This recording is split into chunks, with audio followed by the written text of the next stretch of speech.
How do you go from book smart to street smart? Here's one tip: if someone randomly tries to befriend you in an aggressive way, they do not have your best interest at heart. An example would be if you're walking down the street and someone goes, "Hey, what's up? Where are you from, buddy?" Also applies to the standard pickup artist tactic of some bro being aggressively friendly and then jostling your confused butt away from whatever girl you were chatting with. My favorite strategy for dealing with people who do this is match and overcome their enthusiasm with your own. They yell salutations at you, you roar eternal love at and bear hug them. Just make sure to watch your pockets so they don't steal anything.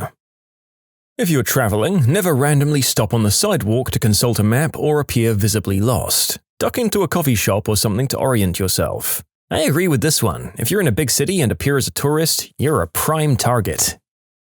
Listen to your gut. If someone feels off, don't ignore that feeling. Be frickin' aware of where you are and how you're presenting yourself. Develop a 1,000-yard stare and wear it in rough neighborhoods. If you don't look approachable, you won't be approached. Fights aren't like the movies. Duh. Someone will go to jail, someone will get hurt, and it can end very, very badly regardless of how experienced at fighting or angry the participants are. I'm a bartender at a large dance club, so I see a good deal of fights on the weekends from tough guys and girls with tons of street cred and street smarts. Let me just clear this up now. Fighting, even if it's ruled as a mutual participant crime, is still assault, and you'll go to jail most likely, even if you're released shortly after or never fully charged with the crime. Read, "You lost or weren't the instigator." People get hurt all the time, really badly. Concussions are ridiculously easy to get when people are taking blows to the head and falling over, which always happens in a fight. And guess what? If you punch some guy, even just a little bit, and he falls down and bumps his noggin on the pavement, goes home and dies in his sleep that night, you're now going to jail for at the very least 20 years of manslaughter, give or take depending on your state. It's not worth it. I'm a former US Marine and a grunt, infantryman, at that, so I've got combat deployments under my belt and a few shiny things on my chest from years ago fighting people who actually wanted to kill other people. You know what I don't do now? Get involved in stupid fights over nothing at clubs and bars. That is frickin' street smart.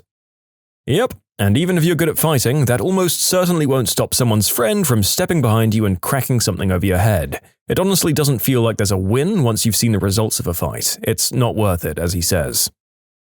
Another tip: get to know your local homeless people. If you live in a city and regularly walk past the same homeless people, stop and say hi once in a while. Just have a brief chat and give them some change. Even a smile helps. Believe me, these guys know everything about what happens on your block. If you're ever in trouble, they'll help you out if you've been friendly, or they might just pretend they didn't see a thing. They'll also help you watch your car. For instance, if someone dings it and drives off, they might even get the plate for you. View the street as their home. When walking on the street, you're walking through their living room. They can be excellent hosts. This doesn't apply if you're traveling in a new city. It's not worth befriending a homeless guy if you're only there for like 2 days. Shortcuts in alleys really aren't worth the risk. Keep your money in your front pocket in crowds. Never tell anyone that you aren't street smart. There's no such thing as a wallet inspector.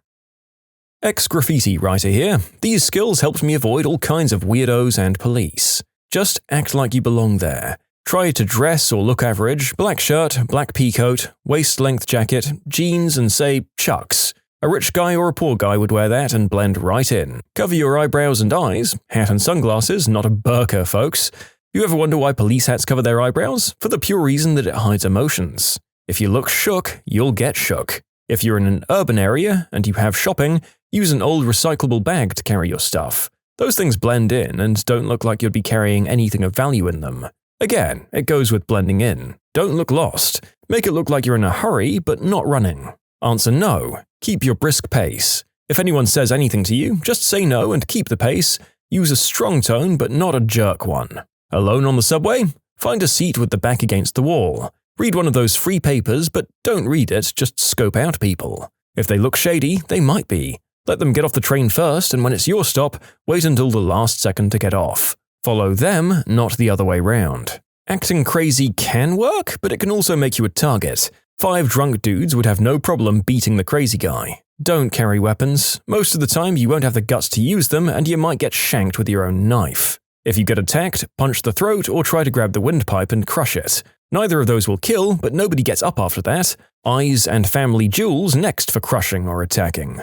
Don't be on offense, but don't be on defense. Avoid eye contact like the frickin' plague. Get to an area that's lit up or an open store, cafe, something like that. If you're trying to evade someone, they'll usually F off if you go in there. If someone is following you, dip into a shop or doorway and fake check the time. Give them enough time to pass you. It shows them you've made them. The silent FU. Don't act like a victim and you won't be one. Don't assume everyone is shady. Some of the nicest people I've met have been employees of 24-hour shops in sketchy areas. If you're passing through in an area, if you know a halfway point is a bodega or something, it doesn't hurt to be friendly to the shopkeeper or even ask for fake directions. If you have to run back to that shop, he'll probably remember you as the nice guy who just made small talk. I'm a girl and I've lived in an extraordinarily sketchy neighborhood my whole life. Read working girls out the wazoo, knife crime, abductions, substance dealing, and crazy homeless people. I'm now a pro, and I walk home in the early hours of the morning all the time. In general, if you're walking through a sketchy neighborhood at night, A. Do not listen to your iPod, be aware of what's going on around you. B. Put your keys in your jacket pocket before you start walking so you don't have to stop outside of your house to look for your keys. A lot of unspeakable act offenses and robberies happen on people's own doorsteps. C. Always walk with confidence and know your route. Your route should always be on the most populated and main streets possible. And some situational stuff. First, if someone tries to start a conversation, don't ignore them or indulge them. Smile and say, "Hi," then keep walking. If they're asking you something, say, "Sorry, don't have the time, don't have any change," or "Don't know where that is, don't want any substances, have a good night." If they're persistent, you "Have to run, my friend or mum or dad is waiting for me." Be kind but assertive that you don't want to talk to them. They see you're not vulnerable but also won't try to start a fight and don't feel threatened by you in any way. They don't think you're going to call the cops on them, for one. And second, if you see someone jacking a car or dealing substances and they make eye contact with you, act natural. Don't speed up or slow down, just keep walking, look straight ahead. If you're going to call the cops, wait until you've turned a corner. If they don't make eye contact with you, just keep walking like you don't see them, obviously. Soviet street brat here. Street smarts can be summarized in 3 words. Mind your business. Someone walking towards you, ask what time it is. You don't care, walk faster, mind your business. Someone asking for a hand with something, you're not freaking welfare, quicken your pace and mind your business. Drunk guys swerving towards you in the dark. Move to other side of street, mind your business. Someone wants to be friends with you, you don't give a crap. Keep moving. You don't need to talk to anyone, and no one needs to talk to you. Don't listen to suburban kids telling you to wear hats and sunglasses. Minding your business requires clear sight and open ears. Don't look like D-bag. Don't try to blend in or not blend in. Don't act crazy or normal. Don't act like anything. Just do your thing, calmly, quickly, and efficiently. Work with purpose. Move deliberately. Forget what people are telling you about fighting. You're not going to fight anything. You're a scout. Be aware of your surroundings. Look ahead. When I walk home at night, I walk in the middle of the streets, because I can see both sides better that way. If anything moves towards you, quicken your pace. When you hear steps behind you, change the side of the street just in case. Do this smoothly and without panic. Run if need be. You're a freaking scout. Do what you need to do and get out of there. To save money, order a double cheeseburger dressed like a Big Mac instead of a Big Mac meal. That's all I know. The one thing I know is no one wants to F with the kid covered in Vaseline. You're damn right, commenter. That's why the narrator is going to spend the rest of his life after narrating this undressed and greased up and ready to go. I give myself at least 24 hours before I die of exposure. Here's my wee list. First, sarcasm is not funny unless someone knows you well, and often even not then. Avoid it. 2. Listen and ask follow-up questions. People want to talk about themselves and you can get the reputation as a great conversationalist without telling a single story. 3rd, everyone is insecure and secretly loathes themselves. 4. The best-looking girl in the room has also had explosive diarrhea at some point in her life. 5. If someone's pants are hanging down, they're idiots. Don't bother talking to them. 6. Keep your shoulders back and walk purposefully everywhere you go. Keep your head up, don't look at the ground. 7. Don't try to stare someone down. However, if someone catches you looking, don't look away. Just smile and give them a minor head nod and then you can look away. They won't know what to think. 8. Carry a flashlight. It's far more effective at night than a weapon when it comes to handling trouble. Get a little super bright one that fits in your pocket. 9. Keep extra water in the car. You never know. 10. Always tip a bartender at least $5 on the first drink. $10 if you're in a decent bar. They'll remember and you won't have to wait so long for a drink. 11. When a girl says you don't need to wear protection, wear it. 12. When a guy says, "I don't need to wear protection," don't screw him. 13. Don't get in someone's face unless you intend to fight, and never push them if they've pushed you. If it comes down to it and someone pushes you, punch them hard in the nose. Their eyes will water, and you can either then continue the fight or get the F out. Hope that helped. Do not wear headphones in public. Do not walk around looking at your phone in public. Do not make eye contact with anyone in public. Do not go out in public. I'm mostly joking, everyone. The first two are pretty important, though. As others have mentioned, the smartest street-smart thing to do is to remain aware of your surroundings. Wearing headphones and diving into your phone pretty much demolishes your chances of noticing someone who's in your neighborhood and up to no good. The first rule of going out in public is you do not talk about going out in public. You can submit your own stories to be featured here on the channel. The story submission link is in the description below. And if you want to listen to some vibey music in the background, check out easymode, also linked below, and subscribe. Dropping A and going to Chuck E. Cheese might seem like a good idea, but it's not.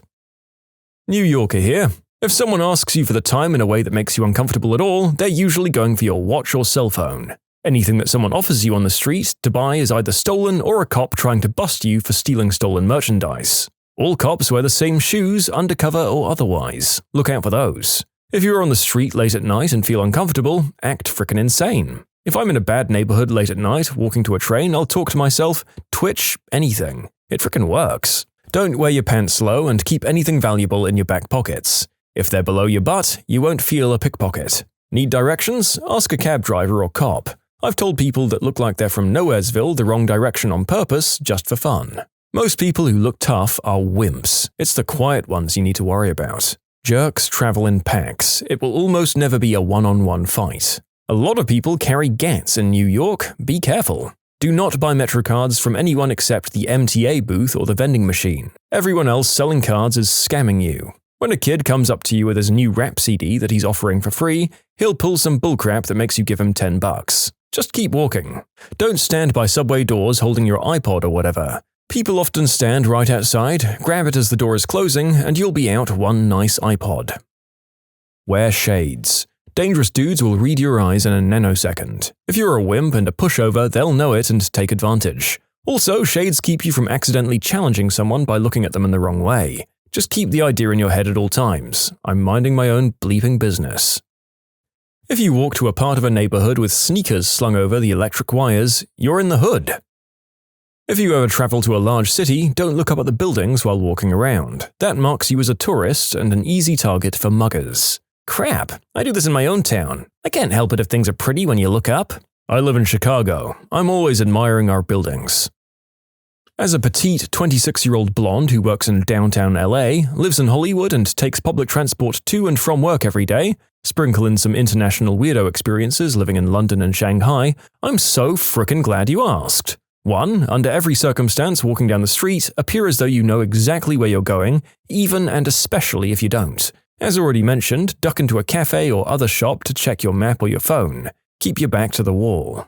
And 2. I'm normally a nice person, but on my walks to and from work, I consciously give off a demeanor of total witchiness. Anyone who talks to me, I either completely ignore or shoot down within 1 or 2 sentences. This usually deflects anyone thinking about initiating a conversation with me, and those that do try and initiate a chat realize that I'm not having any of it very soon after. I know not everyone who talks to me is a threat, but I keep up my guard for those that are. Whatever meetings I may have lost more than make up for the amounts of times I could have been taken advantage of. I'll reiterate that I've seen so many girls risk themselves or their property because they don't want to be seen as a witch, with a B at the start instead of a W. And 3rd, ladies, purses without zippers and shoulder straps only are just asking to be stolen from. Bags only secured to your body by the shoulder are so easy to grab off you, and open-topped bags are easy to slip a hand into without you knowing. I always wear a cross-body strap with a zippered purse, and I've never been the victim of a pickpocket. For extra protection, don't let the purse dangle behind your back, but rather let it rest on your thigh in front.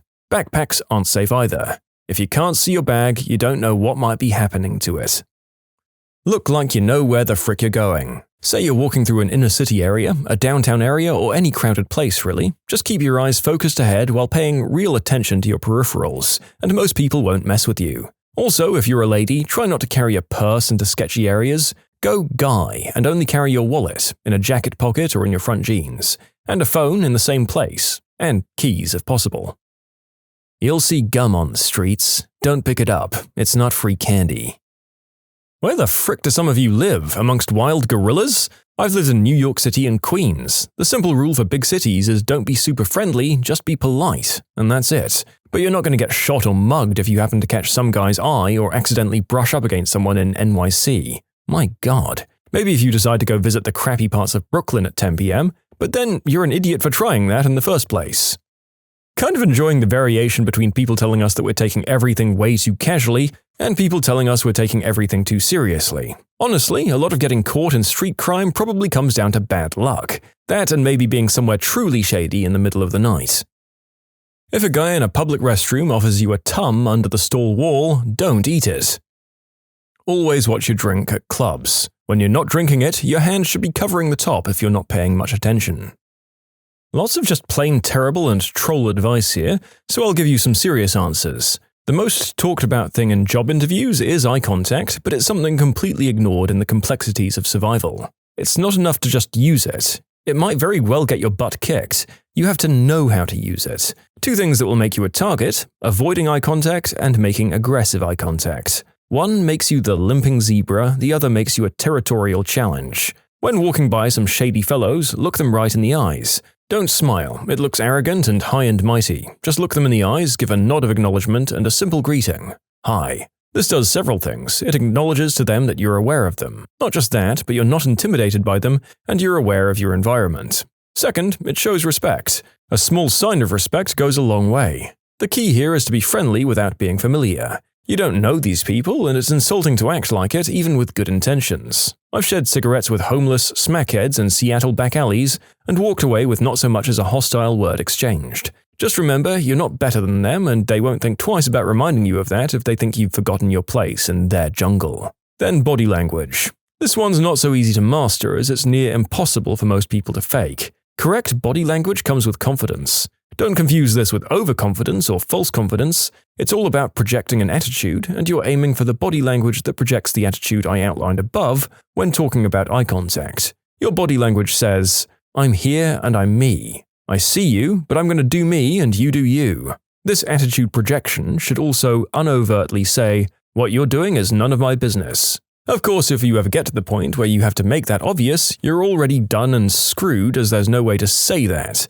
It must be implied on the first glance. In the end, though, body language falls on confidence, and if you don't have that, don't try to fake it. It will only make you look worse. The best you can hope for is to make it up with other tactics. Conversation. Don't. You're not these people's friends. If you found yourself in any sort of conversational exchange you didn't plan or partake in engaging that goes beyond bumming a smoke or a light, you're being roped in. Get out ASAP and make damn motherfrickin' sure no one's behind you. Pro tip, someone's behind you already. Just shut your mouth and walk away. Don't look back except to check your peripherals for someone following you. Situational awareness. Discriminate. Profile. Be frickin' prejudice. Why? Who's more likely to rob you? The old Asian man with a cane or the kid wearing a hat with a holographic sticker on it and his boxers puffed up out of his pants? You just profiled. Not based on racism, but based on an educated guess. How does the predator find the prey? They profile to find the species that's least likely to fight back and most likely to bleed results.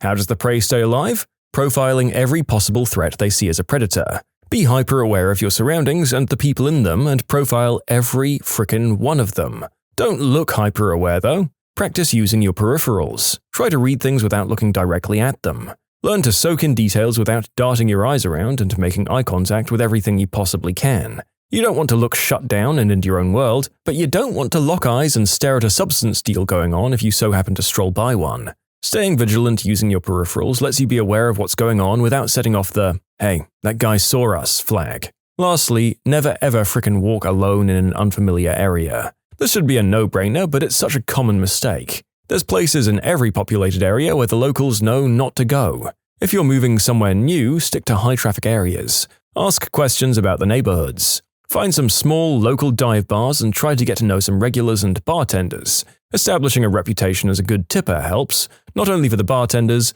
but the regulars who know you're taking care of their regular bartenders. This will get you much more reliable information and eventually maybe even a reputation as someone with friends. This will go a long way, but isn't something that can be taught. You must build social skills and not burn bridges. And as a freebie, identifying aggressive body language. If someone's overtly aggressive, you'll know it from the start. The cardinal rule here is that anyone taking an unusual interest in you is aggressive. Remember the above when I mentioned if you found yourself in any conversational exchange you didn't plan, that's an unusual interest. It's normal to find yourself in a conversation with the person next to you on the bus or train about the crappy weather or the extended road construction going on. It's not normal for a group of guys wearing matching color and gold chains to step in front of you and compliment your headphones. This type of conversation ranges from extremely innocent seeming to quite aggressive, like, "Yo dog, can I try on your shoes?" Just remember, if someone you don't know is interested in anything more than whether you're willing to part with a smoke, get the frick out quick. Whew!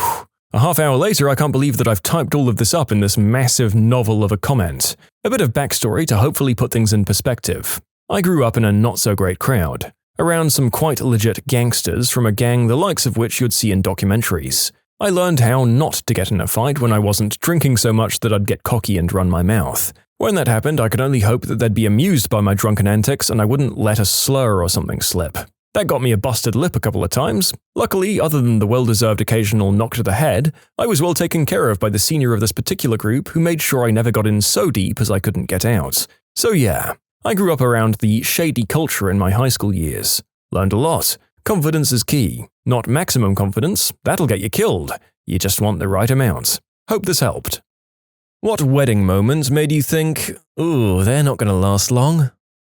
She told me 2 days before that she found her fiancé annoying and that she didn't like him and that he was awful in bed. She was visibly endlessly uncomfortable at the rehearsal, wedding, and dinner combo. Then she sobbed the entire morning day of. She ended up not getting any makeup done because she wouldn't stop scream-sobbing and refused to get dressed, stalling the wedding by like 35 minutes. Then she said 45 minutes of vows that she had prepared, 9 pages of things like inappropriate vows to friends, family, his parents and sisters, none of them to her husband, and then almost didn't say I do. Managed to get a, yeah, okay, yeah I do, out of her almost a full 60 seconds after she was supposed to say anything. I could go on for hours, but it was the most painful and awkward wedding I've ever been to. I've got my money on maybe 10 months. We're 1 month in. 2.5 month update, I've distanced myself from them completely. She's really clingy and likes to gossip about how awful her husband is, and I really don't have the time. She's also told me they're in couples therapy after I expressed negativity towards some extremely concerning things she said regarding their relationship and lack of communication. But I'm still betting on 10 months because she believes it's all his fault and truly believes his parents and sisters are exactly the same. Newsflash, they're all lovely people. 5 month update, I no longer associate with them, so I'm out of the loop regarding the juicy details. Last I heard, they keep moving all over the country and fight non-stop. No more lovey-dovey images on social media. Seems to be right on track for a 10-month breakup. Strangely enough, I didn't have the thought about the couple getting married, but the best man and maid of honor who were married to each other. The best man's speech was all about how hard it was to be married. I've been married for a year and it feels like 100 years. Maid of honor stands up to give a speech and just says, ditto. It was so awkward and really brought the whole room down. The brother of the bride stood up and gave a nice impromptu speech about teamwork and having a partner to go through life with. How happy the family was to have the groom join their family. Best man and maid of honor were divorced within a year. The couple who got married are still married 30 years later. I sometimes wonder if the speeches were actually helpful in how not to act as a couple. There's some complex backstory to the brother's speech. The bride's brother is gay and has been in a long-term relationship for 40+ years at time of writing. At the time he gave his speech about marriage, he couldn't marry the man he loved, and I think his passionate defense of marriage was born from that. When people would say they were against gay marriage because it makes a mockery of marriage, I'd think of that night. The married couple who had no respect for marriage could easily marry, and did over and over again. And the man who stood up and defended marriage could not. He's married now and lovingly takes care of his husband as he battles health issues. It's a special kind of thought process that leads a man to think that giving a speech about how much of a drag marriage is at a wedding will be a good idea. Well, at least he and his partner supported each other in that statement, for once.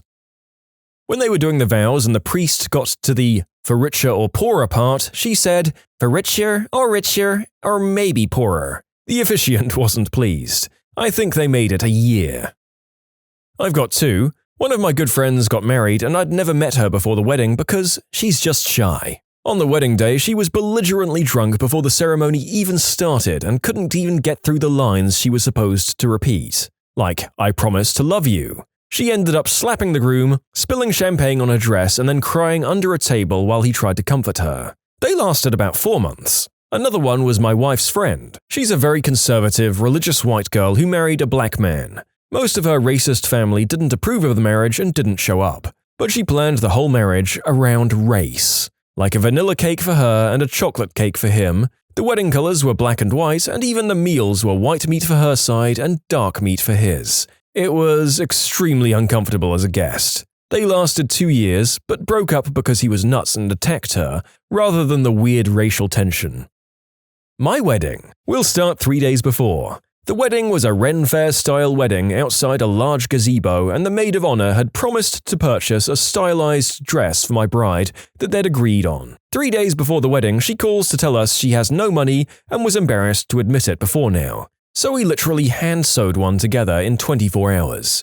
In my opinion, it turned out pretty nice for what we had. The bride's mother was supposed to pick up the cake in Austin, Texas, and drive an hour south for the wedding. She left her house 30 minutes before the wedding to pick it up. When she finally showed up, an hour late, the cake was destroyed. She had put it in the back seat and driven like hell all the way down, just slamming it against the box at every turn. During the 1 hour delay, there was almost a fistfight between two groomsmen because, well, the maid of honor showed up in the dress that she was unable to afford. Obvious attempt to upstage the bride. The same maid of honor during her speech after the ceremony started it off by saying, "When we all met, I didn't like Paul at all. However, I found he grows on you, like a fungus." Needless to say, my entire side of the family was super cold through all of this. Since all of these issues were on her side of friendships or families, I was told to suck it up and we'll discuss it later. I sort of assumed that a lot of these friends had just shown themselves the door. Quite the opposite. In fact, 2 years later when I accepted my first well-paying job out of college, it became an issue that it was an hour and a half out of Austin, so she just decided to stay in ATX to be with her friends.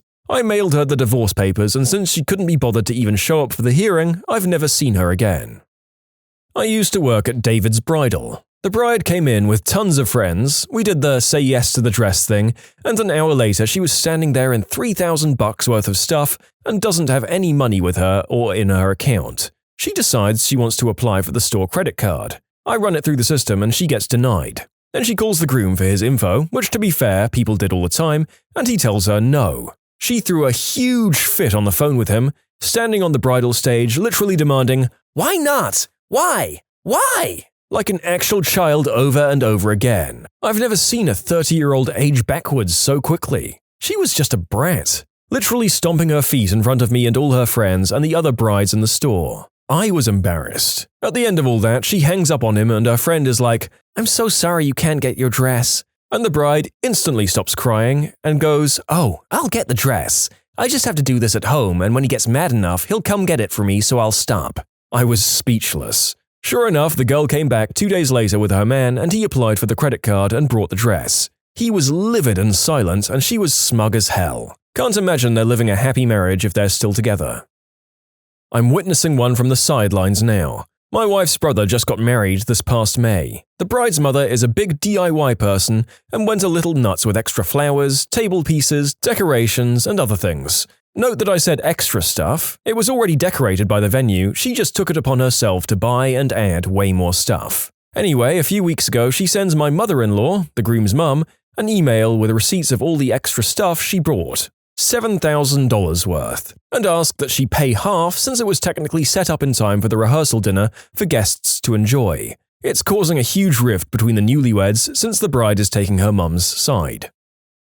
My wife got invited to a client's daughter's wedding. The couple were both drama students, and many of the bridal party were drama students. The maid of honor's toast consisted of tearful declarations of unrequited love to the groom, along the lines of, "If it couldn't be me, I'm glad it's my best friend that's marrying you." The best man's speech was a lusty declaration of, "If it doesn't work out, call me, babe, like the previous time you called me." The other toasts were similarly weird. A guy at the table I was seated at was a friend of the bride and said to me that he was this close to standing up during the speak now or forever hold your peace thing. I'm still not sure if the whole thing was a bunch of emotionally messed up 20-year-olds or one big piece of performance art.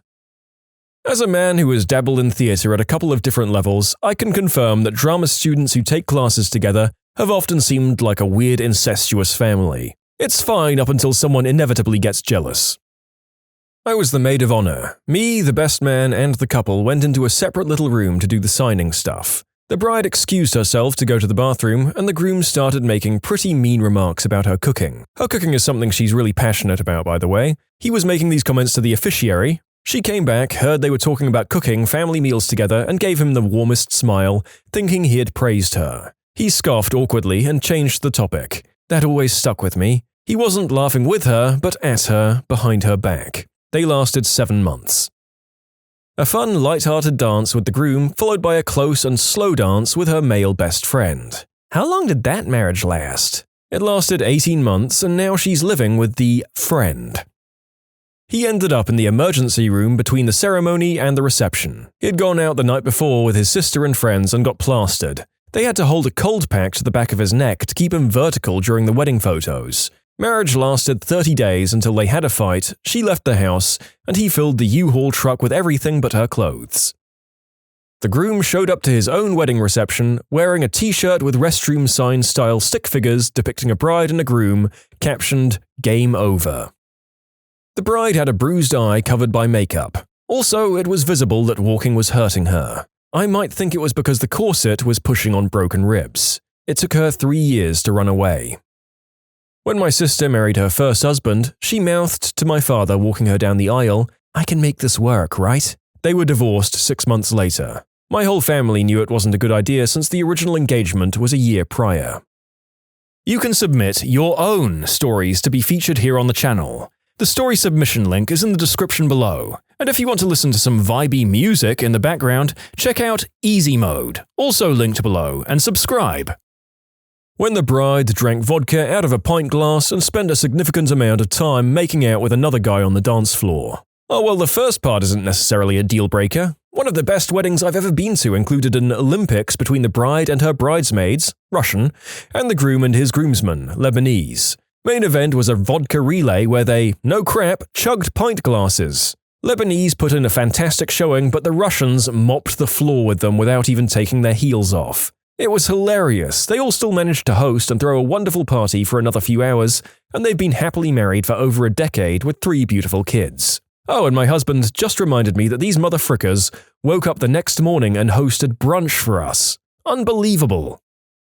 When the bride tried to playfully feed the groom some cake, pulling it back once it got close to his mouth. The third time she did this, he slapped it out of her hand and stormed off. In the ensuing awkward silence and wide-eyed staring, we all knew it wouldn't last. Surprisingly, they were together for nearly 2 years before the bride eloped away with her stepbrother. No one saw that coming. Prior to my wedding, I'd asked my husband to practice dancing with me because I'm uncoordinated due to a disability. He blew me off and said we'd be fine. As we were dancing, he spoke in my ear, not even quietly. "What are you doing? What's wrong with you? You're embarrassing me." We lasted 2 years. Leaving was the best decision I ever made. My uncle, when he broke his neck trying to break dance on his stag do, he went down the aisle in a wheelchair. She divorced shortly after. He can walk again now, but because of his surgery, he can't turn his neck. One of my go-to stories because it's freaking insane. Wedding videographer here. I think my favorite moment was when I was sitting at the miscellaneous table with all the randoms, and the girl next to me, the groom's ex, drunkenly admitted to sleeping with the groom a few months prior. I was at a wedding, I was a +1 for my date. The bride sat down drunk at our table and started talking to us. She then told me that she slept with her ex right before walking down the aisle. She screwed her ex in her wedding dress in the bridal suite. She then downed the last of my drink and went off to the dance floor. I was left speechless. I didn't know anyone but my date. Less than a year later, the bride and groom were divorced. He got so messed up at the reception, he had a fistfight with her cousin in the toilets over some white snow. He told all of the other cousins to F off. He hit on my aunt. He told my cousin's child to come back to him when she was 15 or 16, and he forgot to bring his own child to the hotel. I mean, I see absolutely no cracks in the foundation of those nuptials, and I'm roughly 28% sure that they may still be together. I was at a wedding when a phone went off during the ceremony, in the middle of exchanging vows. It was the groom's. He took the call. They're divorced now. One of my friends got married. Afterwards, she looked at me, crying, and said, "What did I do?" They were separated by the time the plane landed from their honeymoon. He was a good guy, she was a mess. The betta fish and the flower centerpieces lasted longer than the marriage. When they got married illegally in high school, two 16-year-olds from different states who had to lie on their certificate to get approved by the state. It was annulled when the father of the groom found out. I actually know a happy version of this. My high school English teacher's friend and her boyfriend took a bus to the next state over where you could get married at age 16, and so they eloped in secret and came out about it after they graduated, and have been married for over 40 years and counting. My grandmother got married at 16 to my grandfather, who was 19. World War II hit and he was leaving to fight. In her own words, "I wanted to be his wife, even just for a little, and he didn't want to die before we were a family." He survived, came home, and they were happily married until death did them part. Where to start? We were the bride's friends, the only people that showed up from her side for the wedding. The best man was the groom's white snow dealer who got dressed in a tux, the only one in a tux. The groom was high on white snow and giggled throughout the whole ceremony. The host of the party alternated between arguing with his wife in Russian and running up to us whenever he saw us in groups of 2 or more to tell us, "Don't smoke green herb. If she, the host's wife, won't let me smoke green herb in the house, then you guys can't either." Every time we grouped up. The morning after the wedding at campfire coffee, the new bride turned to the groom and asked, "Are you going to wear your ring every day? Because it kind of makes you look like a slur for a gay person." Those of us there side-glanced and took deep sips of coffee. I think it lasted 4 to 6 months. My brother's ex-wife. Throughout the exchange of vows, she was looking at everyone but my brother, making sure all eyes were on her. Later, she instructed the photographer, a family friend who was cheap, to mingle and get shots of people being happy. Within 10 minutes, she had summoned the photographer back, shouting, "Whose wedding is this? I meant get shots of people being happy for me." The groom showed up drunk after golfing with buddies all day. The bride in her vows said, "For richer," and left out the poorer. The bachelor party and the bachelorette party were in Vegas at the same time, across the hall from each other. The bride and groom got in a huge fight on the last night of the trip. When I was leaving, I said, "I'll see you guys at the wedding," to the groom, and he replied, "I'm not sure there's going to be one." There was a wedding, but they were divorced within 18 months, I believe. One of my friends was the best man at another friend of ours' wedding. His best man speech included this line, "I prepared some lines for tonight, but the groom sniffed them all in the bathroom." 3 months later, there was a divorce due to a white snow problem. At my boyfriend's sister's wedding, the groom got drunk before the vows and smoked green herb after the vows, was cross-faded as heck and made a fool of himself. When we went up to congratulate them after, she refused to be near him or take pictures with him. It was awkward. After the speeches, basically everyone left. Family was still around and they opened gifts. Someone gifted nice champagne and the groom tried to open it and dropped it and it shattered. Bride stormed off screaming. The groom got upset and started cussing out the air. They still went to their honeymoon together in Florida and she got pregnant almost immediately. Maybe 7 months into her pregnancy, she kicked him out because he slept with her roommate. They got divorced when their kid was 6 months old. But it's for the best. The guy is an absolute piece of crap and wasted a lot of their money by being selfish on their day. I worked at a museum that also doubled as a wedding venue in the summers. As part of the wedding package, the museum would stay open after hours for the guests only, so I'd just sit there and greet people basically. One wedding got particularly rowdy, almost everyone was drunk, people were jumping into the fountain, and someone hurled in said fountain. At one point, the bride is crying. Turns out the groom and one of his groomsmen were doing the deed upstairs in one of the bathrooms. A fight ensued between the groom and the father of the bride, and the cops were called because it got really ugly. Entertaining for me, but I felt so bad for the bride. You know, everything about this wedding just screams British upper class, and I can't quite put my finger on why. I just can't see it happening in any other country or level of society. 2 friends of mine got married, and when they gave their vows, the guys started laughing at the part about being faithful. Whoops. I once watched a live stream of the wrong Vegas wedding. The link I was given for a friend's wedding was incorrect, and during the exchange of vows, the groom got to the part about being faithful and the bride visibly and audibly chuckled. It was hilarious to watch, but I bet they didn't last long. The groom and best man had a dancing routine for getting into the church ceremony, and they got nearly halfway through it, and I guess the groom felt they hadn't received much applause and wows from us, the attendees, and decided to go back to the entrance and start all over again. Why is no one having a good time? I specifically requested it. They were together since junior high and would break up and reconcile every 3 to 6 months. Everyone was just sick of it. Friends and family, and the marriage, at age 19 in the summer between freshman and sophomore year at college, was obviously an attempt to force the relationship to stick. It did not, but at least no kids got involved. The entire bridal party, including parents of the wedded couple, entered into a betting pool of how long the marriage would last at the wedding reception. I should say the bride and groom didn't participate, but everyone else did. That would have been glorious. If I recall correctly, the best man won. Price is Right rules at 14 months. The groom got into a fistfight with the father of the bride. Split after 4 months. Context: the groom and bride's dad, actually most people in these families if I'm honest, have pretty aggressive drinking problems. Father-in-law has always hated him. I wasn't around for what actually set it off, but it ended when the bride got in the middle, got an elbow in the eye, and the happy couple left for the night. This was in rural Canada. Not Letterkenny, but basically Letterkenny. I'd say the father-in-law won the fight though. The best man's speech was about how selfishly the groom had acted during a night out and telling him to treat marriage differently.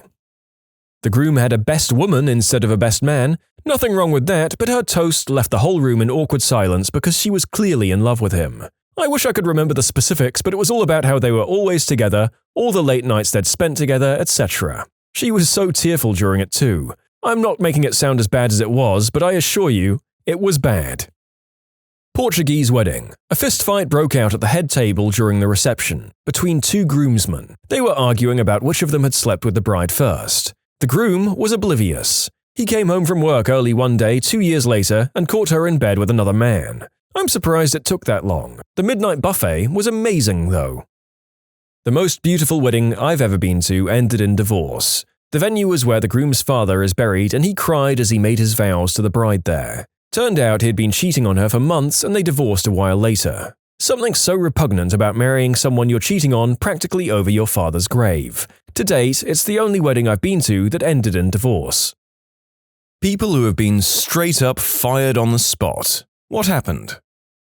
Chef here. Got fired because I sent out a steak that had char on it. The only char on it was grill marks. Alright lady, you just saved me a huge mess. Who would want a steak without char? When I worked as a server, we had a family that would routinely come in and want well-done steaks with no black marks. They sent several steaks back the first time they came, and eventually one of our cooks microwaved their steaks. They came back 2 or 3 times a month for the rest of the time I worked there, and happily ate microwaved steaks. A bunch of weirdos. Everyone was fired in one fell swoop. They'd decided to stop having our work-from-home department. It explained why I'd spent the last 2 weeks training people who they'd originally said were not eligible to work my job. I handed my boss my 2 weeks' notice and she ripped it in half and said, "Don't bother, you're done today." HQ wasn't too thrilled with her decision as they had to pay me a severance because of her hatred toward me. I came back to my summer job at an amusement park from missing 3 days with strep throat. I handed in my doctor's excuse and was fired for missing work. Apparently, to call off, you couldn't just talk to a manager, you had to talk to the department head, a person I'd never met with a phone number that had never been made available to me. Because I missed more than 2 days, it didn't matter that I had a note, because I was considered a no-call and no-show. The assistant manager I gave my excuse to handed me a letter back that said I had 10 minutes to clear out my locker and vacate the premises or they'd call the cops for trespassing. I was 16 in a state with very liberal employment laws and my mum retained a lawyer. I didn't win any money, but they ended up having to list me as rehirable in their system, and they paid a huge fine for essentially making it impossible for employees to call in sick. That's just ridiculous. Surely when you told your manager initially, the smart thing to do would be to give you that person's number, so they don't have to go through the effort of hiring someone else. I was one of 200 employees. They did not care. I was having trouble making sense of the harsh policy up until I read that last part. Of course, it makes sense that unskilled teens are easy to replace, but throwing away an otherwise reliable staff member for an explained absence would be really dumb in smaller businesses. Was working in the deli counter of a supermarket. I asked my closest manager if I could come next week on Thursday 2 hours later because I had a final exam that morning. Got fired on the spot. Don't bother coming into work tomorrow, you're fired. I was told Friday out of nowhere, we won't be needing your services anymore. After being told in November I would have a position into next year at the minimum. So that was a fun holiday gift. Same. Let go before Thanksgiving after 5 years at a company and negotiated my new raise with substantial documentation of my worth to the company. I was replaced almost immediately and suspect my raise was given to that individual. I witnessed the following. I worked at a camera store many years ago and we received a life-size cutout of Andre Agassi, the tennis player, who was promoting Canon cameras. We set up the cutout in the store, but our crotchety owner came in, didn't like it, and told us to throw it out. So we put it away, but when the owner went out for lunch, we took it back out and proceeded to take a few goofy pictures in front of it. Then we put it back away. When the owner came back from lunch, he returned to his office and then 5 minutes later came rushing down the stairs, red-faced and screaming. We'd forgotten about the security camera and his secretary had snitched on us. "I told you to throw that thing out," he screamed. He then went into the back room, dragged Andre out, and started trying to tear the thing apart, bending the head back and forth. That cardboard is pretty tough though, and he was not a strong guy, so he just stood there for 30 seconds, furiously struggling with it. We were all trying to hold it in, but one of my coworkers couldn't help it and started laughing at the absurdity. Our owner heard it, whipped around and screamed, "You're fired! Get out of my store immediately!" We were all shocked, but the guy picked up his jacket, walked out, never to be seen again. I was fresh out of college at an IT contract-to-hire job. I came in on a Tuesday, sat down at my desk, and the boss came up behind me and told me I was fired. I sat there open-mouthed and then asked, "Why?" He said that I was not a good fit for the company and that I had to leave. So I gathered my things and he stood there watching me, probably making sure I didn't steal anything, and escorted me out of the office. I found out later that because of the size of the company at the time, they were looking for a Tier 3 worker, but I was Tier 1. I told them this in the interview, but apparently they did not have the resources to train me. Well, joke's on them, I went through a month of unemployment and found an even better IT job, where I make a lot of money and work only half as hard as on that job. Well, that worked out well. Yes, in the end it did, but it was a whole month of not having a job. I applied to 5 jobs a day. I didn't have any interviews throughout the whole month of applying for jobs. I got called by a headhunter company that told me I could interview for the position I have now between Christmas and New Year's. I got the job and eventually got full employment, and my wife and I just had a baby when I got fired at the time. I told my manager at a fast food place that I was going to be looking for a new job and to not schedule me after this pay period. The next week I see my name on the schedule and ask her what the deal is. "I told you I was going to get a new job and to not schedule me." "Well, did you get a new job yet?" "No, but I'm still not sticking around for this one." "Well, you know what, you can just not come back here now with that attitude." She sure showed me. It's the best thing in the world when idiots fire you when you're trying to quit. Cool, thanks for the unemployment checks. I was working for a small, family-owned restaurant. All the waitstaff and most of the kitchen staff were family or friends with the owner. I was hired as a waitress and I did okay, not great, not terrible. It was my first time being a waitress. One day, one of their regular customers came in who's a bit of a local celebrity. He apparently came in once or twice a week and tipped very well. Normally, the owner's daughter would take the table, but she was out sick, so I took them. I got an amazing tip from him, and he told the owner that he would like me to wait on them if I'm available in the future. The second he left, I was fired. What? For what reason, and what would they tell Mr. Fancy Pants when he came in again? I was told that they couldn't afford to keep me on as a waitress, basically. It was so many years ago that I can't remember the exact excuse she gave me. But her reaction when Mr. Fancy Pants requested me was more than enough context I needed. I never went back to the restaurant after that, but I learned it shut down a year or two later. I fired a person for disappearing on their first day of work after a couple of hours. We worked in the manufacturing plant and he took off to try and find some cute girl he knew that worked there. The guy was married and he asked, "What am I supposed to tell my wife?" I said, "Probably not the truth." Me and my friend were two young Irish lads working on rebuilding the Canary Wharf Tower in London, which had been blown up by some other Irish lads a year earlier, but that's another story. It was like Nakatomi Plaza. There were so many floors, if you didn't feel like working, you could just go to some random floor and hide out for a while. So me and my friend, both 18 years old, were hungover one morning. We went to the 23rd floor, where there was a comfortable couch and we lay there smoking green herb. Suddenly, the English foreman appears and fires us on the spot. As he was walking away, he says, "That was taking the mick, lads." Unfortunately, there was somewhat of a misunderstanding here. What he meant was that our behavior was so bad we crossed a line. However, in Ireland at the time, "that was taking the mick" meant I'm only joking. So we continued working for another 3 or 4 hours before he came back and said, "I fired you this morning, what the hell are you still doing here?"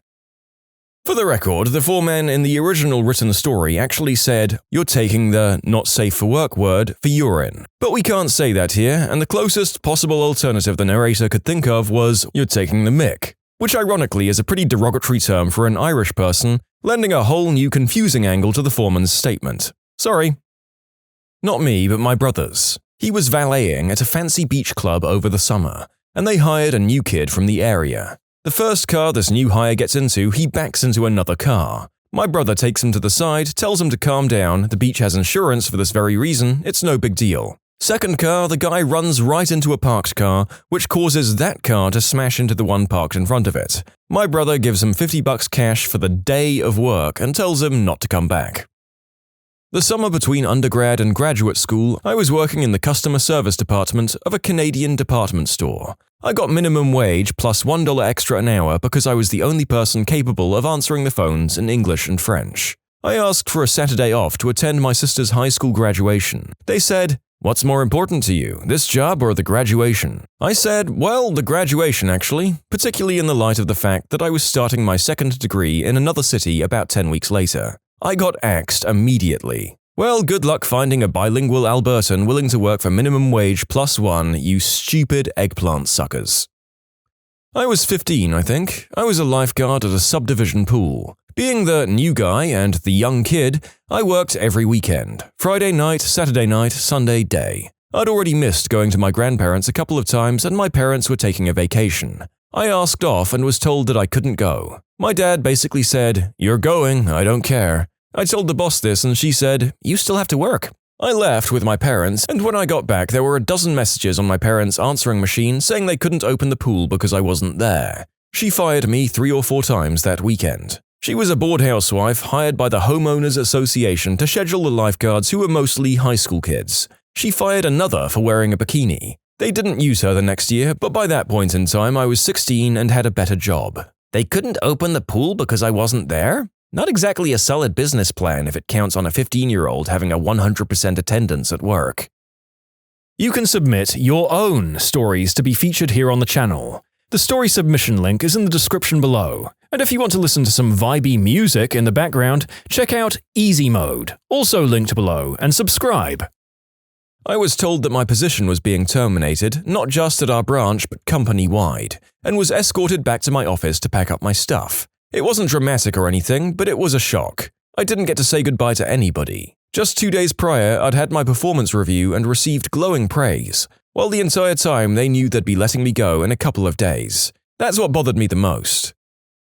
My first job out of college was for a very small dental insurance claims clearinghouse. The company had recently split from another company whose name was on the software that all the dentist offices used, so that was the name they recognized. The two companies were basically fighting over their client base. So my job was to call up all of their clients to remove the old software from the former partner and install all the new janky second-rate programs they'd cobbled together since the split. My job alternated between calling up customers to install the new software and train them on it, and troubleshooting the problems with the software and come up with workarounds, typically during training calls. Clients were typically finding out from me that the software was changing and I was supposed to insist that it was the same company, just different software. After almost a year of this, I was getting to the point where it felt just so awful to trudge my way into work because I knew I'd spend the day getting yelled at by clients who were upset that their routines were changing. I spent a lot of my downtime complaining to my friends over my personal email about how awful it was. Probably not the best thing to do, but I was young. Well, one day I came back from lunch and found the door to my office closed and my boss standing there waiting for me. He showed me the emails he'd printed out from my personal email account with portions of conversations highlighted that he didn't like. I never used any names or revealed any company information, just my emotions while working there. He shoved the papers in my hands and said, "Explain this to me." I basically said I was having trouble with day-to-day grind, but he responded with, "I think it's time for you to find something else. Get out of here." Fine by me, I probably should have left before it got to that point, but hindsight is 20/20 and all that. I was 16 and it was my first job as a lifeguard in a neighborhood by my house. It was a very relaxed pool and we were never completely packed, and the kids that did frequent the pool seemed like me. As a lifeguard, I was often audited. The pool company owner's son would come around and test our lifeguard skills, and I passed twice that summer. Towards the beginning of August, he came around while our pool was shut down because of thunder and rain, and I kid you not, they audited me while it was storming. Me, young and stupid, not wanting to lose my job, said, "Okay," and in comes the owner's son's friend who probably weighed over 300 pounds. I'm 115. He jumped into the deep end and sank to the bottom, and I was supposed to save him. I tried and couldn't do it. He was dead weighting me, and I'm pretty sure he was pushing himself to the bottom, and rain was getting in my eyes and I was panicking because lightning. I came back up and I was fired on the spot. I got a call back later saying we'd love to have you if you took the training class again. The class was 10 hours, Friday through Sunday, 30 hours. I said no and hung up.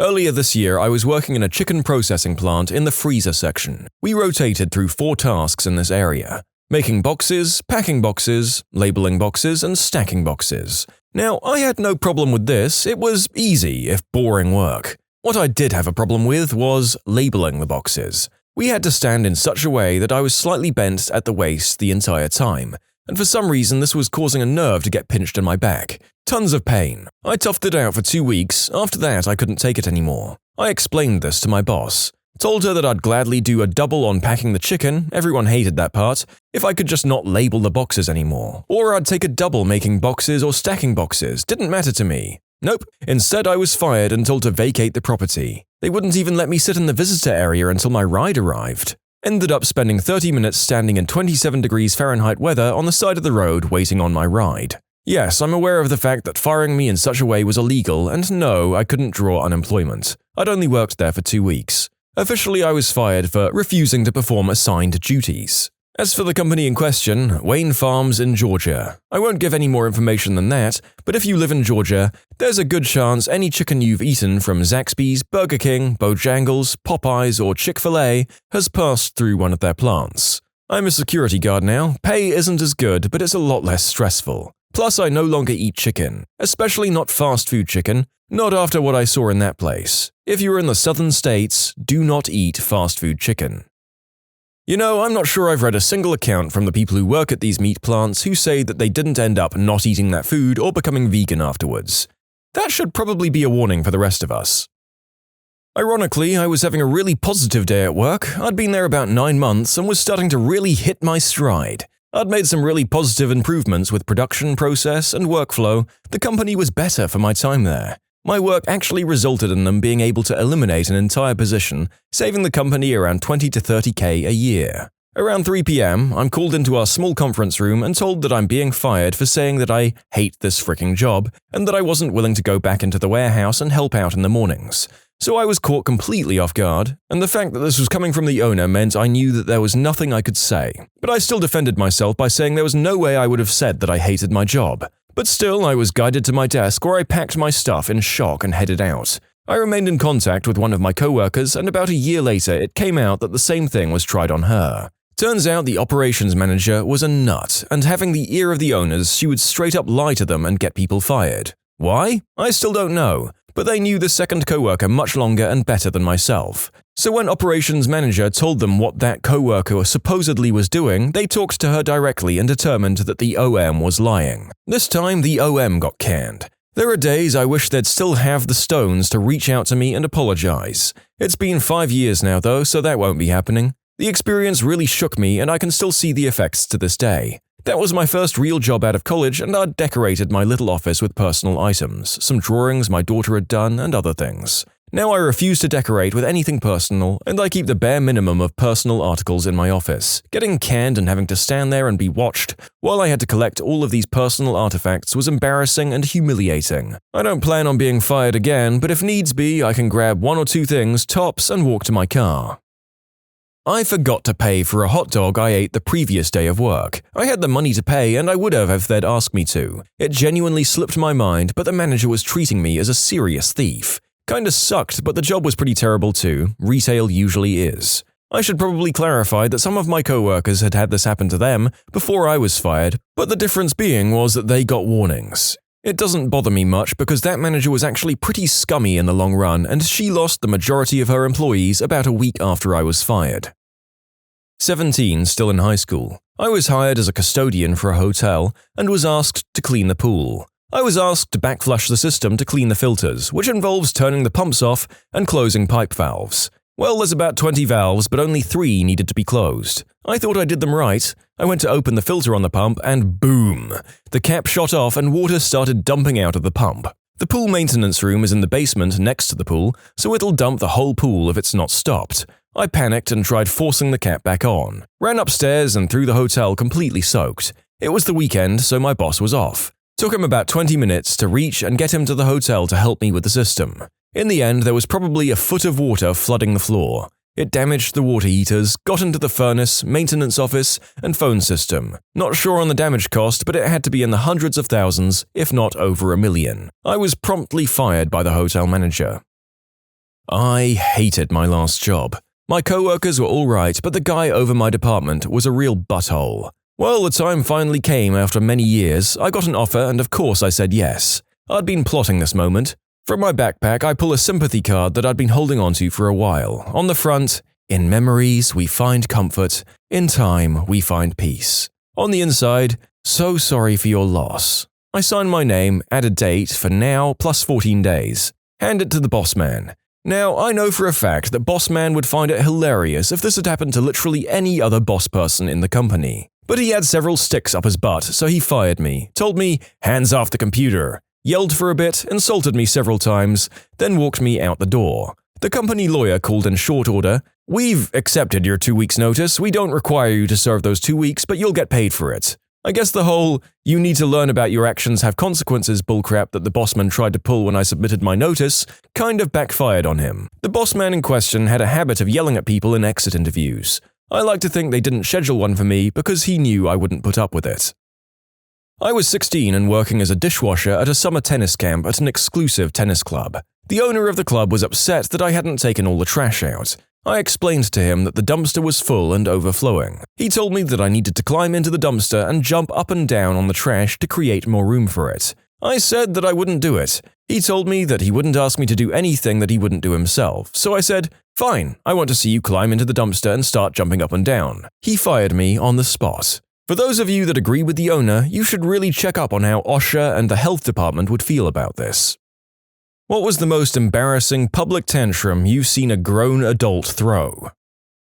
My first job in high school, working at an ice cream parlor. We had 3 sizes, 2 scoops, 1 scoop, and child size. Why it wasn't just large, medium, and small? Don't ask me. One day, a guy that had to be well into his 80s slowly walks in. It was an early afternoon before the typical rush at night, so he was able to walk right up to the counter and stare at our board of flavors, toppings, etc. You can see on his face he's getting irate for some reason. He's pacing quicker. Here and there you can see his mouth open to talk, but he doesn't. And then finally he speaks. "I want your smallest ice cream, but it's absolutely demeaning that I have to order a child size. I'm a grown man. I have children and grandchildren of my own." This goes on, and I'm unable to get a word in edgewise. He keeps going, and finally I interrupt. "How about this? I just give you the smallest size we have, call it a small, and charge you for our cheapest ice cream." For some reason, this answer wasn't acceptable. He goes back into his rant about being a grown man, and is now screaming at me about how insulted he was.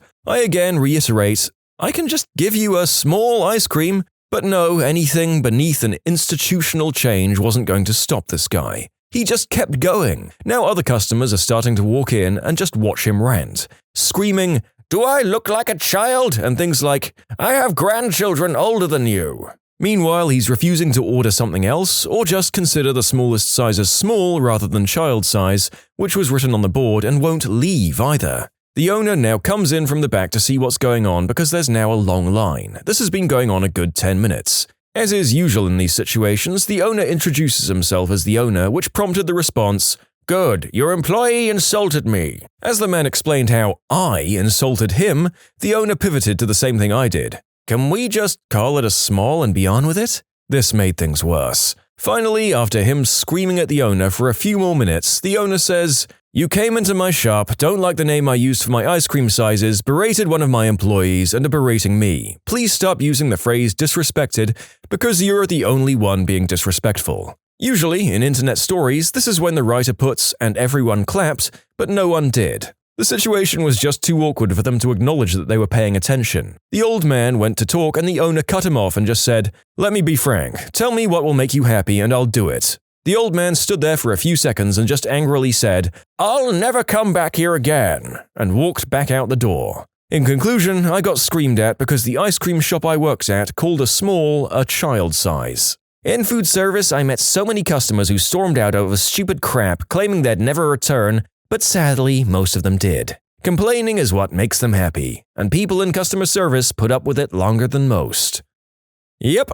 Is this the same in retail, or is it mainly a hospitality thing? Because I feel like I encountered enough of these for several lifetimes.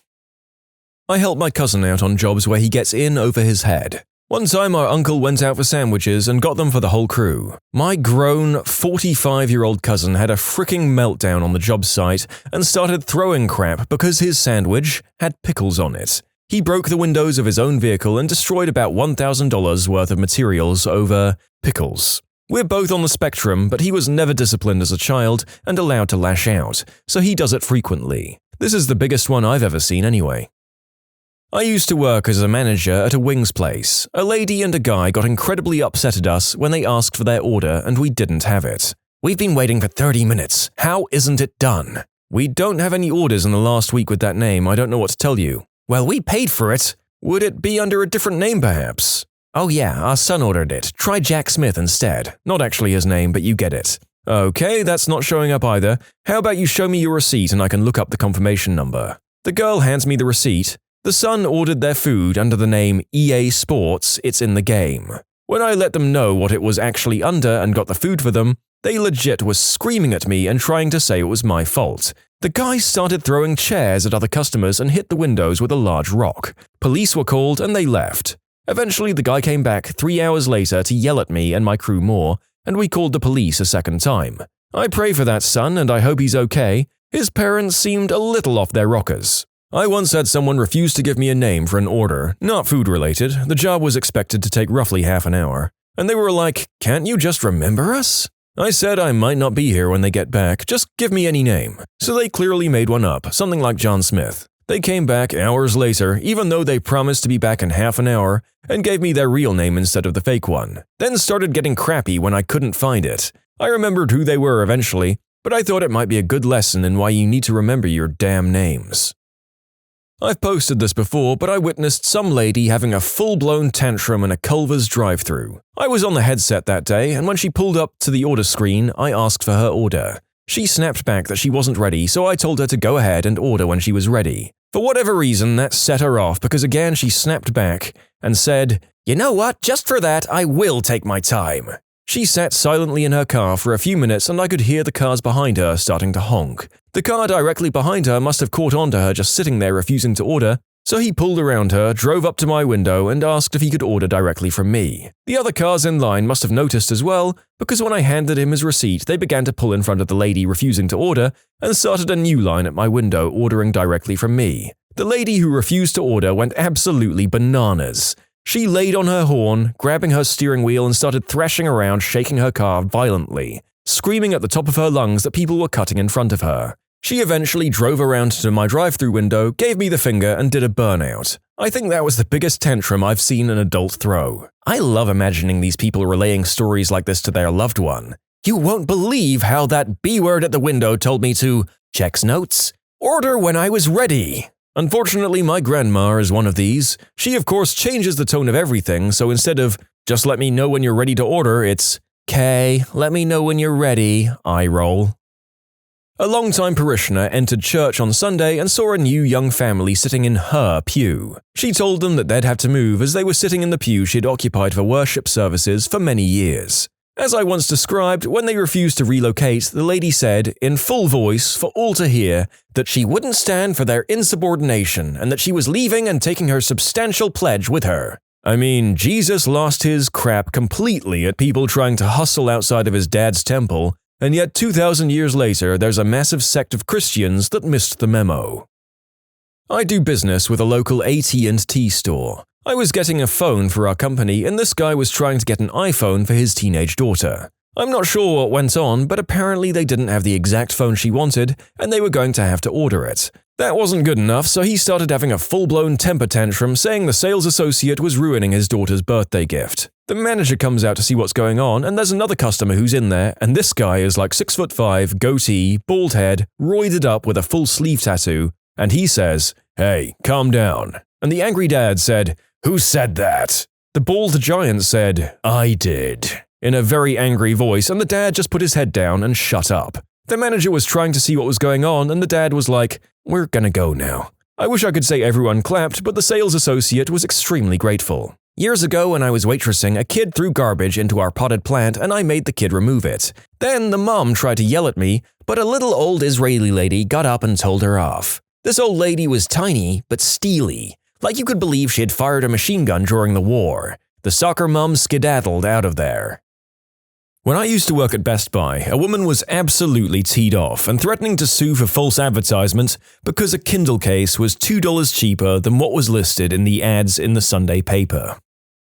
Okay, so my early question about whether this happens as much in retail seems to have been definitively answered by a few other posts now. Hospo and retail slaves, unite!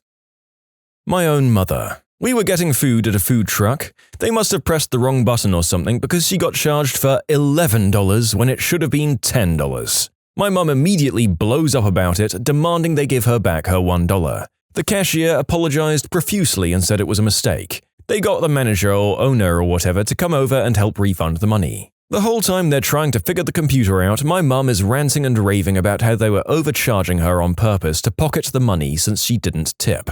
She calls them thieves and criminals. I straight up told her, "I'll give you $1 right now if you stop," and of course she says it's all about the principal. After they fix it, we leave. She keeps ranting to me about it, so I make up an excuse to leave. Later in a text, she tells me she went to the nearest police station after that and made a report against them. I very much wish I could have seen the police officer's reaction. I bet they were dying laughing inside and probably threw her report away the moment she left. This woman is 40 years old. What in the actual frick? Frick, you just reminded me of a client. I work in an animal hospital that called and left a message for the doctor she just saw stating, "I found some white fur on me, and I know it didn't come from my dog because he has black fur. I find this absolutely unacceptable, and I will be leaving a message with the hospital manager." Neither of us heard anything from the hospital manager. The last time I was at Heathrow Airport, I witnessed a woman in her 30s, dressed in business attire, literally kicking and screaming because they wouldn't let her take an open carton of juice through the security checkpoint. You can submit your own stories to be featured here on the channel. The story submission link is in the description below. And if you want to listen to some vibey music in the background, check out easymode, also linked below, and subscribe. My sister had the worst temper of anyone I've ever known. We were at the drive-thru at McDonald's. She had ordered McNuggets with barbecue sauce. When we got to the window, she was handed the nuggets but no sauce. She just sat there staring expectantly at the cashier. Finally, she said, "Well, are you going to give me my sauce or what?" The cashier turned to the side, away from the window, and my sister said, "Excuse me, are you deaf? Where's my sauce?" The cashier said, "I'm getting it." The cashier handed over fistfuls of sauce packets and didn't do it in a friendly way. So my sister threw half of the packets directly at the face of the cashier and called her the B word. Then she drove out of there like a bat out of hell. I absolutely hated going anywhere with my sister because she regularly caused a scene over the dumbest things. I have a friend that's similarly embarrassing no matter where we went. The hardware store won't cut the eaves shorter. The frick is wrong with you? Don't you know these won't fit in my fricking car? The ice cream place didn't have any hot fudge ready. What kind of fricking idiots are you people? I stopped hanging out with her because of that. I was at Friendly's with a group of friends. One of them brought their boyfriend with them. We all got our treats and sat down. This dude comes up to us and says, "Do you think I should complain about the slushie not having enough syrup?" We all kind of agree that sure, it's okay to see if they can do something to fix it. He goes up there and talks to the girl at the register. I couldn't make out everything, but essentially she told them that they made it the way they were told and she couldn't do anything. He takes what remains of his slushie and slams it on the counter, getting it everywhere. He yells at her that she can take the drink back then. A manager tells him that he's got to go. We were all just in shock. I didn't even know where to put my face, I was so embarrassed. Him, on the other hand, he wasn't ashamed at all. My friend defends her boyfriend, saying that it wasn't a big deal and they should really have fixed his drink. Customer service for a doctor's office credit card program. Spent 45 minutes trying to help a doctor change his password. I couldn't actually help them because every time I would tell them to do something specific, they would do this stress, sigh, sobbing kind of thing. Would remind me every 30 seconds that he went to school for 8 years so he wouldn't have to deal with this. Mind you, he was clearly in his 20s and 30s, not an old guy that has an excuse to not know how to do it. After the 45 minutes of this rotation, he finally passed the phone to his receptionist, we shared a laugh over his attitude, and we reset the password in 30 seconds. As someone else who's worked tech support for doctors' offices, I feel this pain so deeply in my soul. I honestly have begun to wonder if you can't keep up with technological advancements required for your job, like EMRs and password requirements, how in the heck am I supposed to believe you can keep up with medical advancements too? Yikes. I've seen a stranger throw a tantrum because he didn't know what to order for breakfast. Asked for input, but for some reason got angry when our cashier suggested a breakfast sandwich. My uncle threw a tantrum and stormed off to bed because he was the first person out when we were playing Monopoly. The following night, he again was the first person out, but instead of storming off to bed, he sat there and sulked because, and I quote, "Last night I didn't get any. I wonder why." First out in Monopoly is better than winning, actually. I sell safety equipment to major companies. You have to have paperwork to get discounts for this stuff.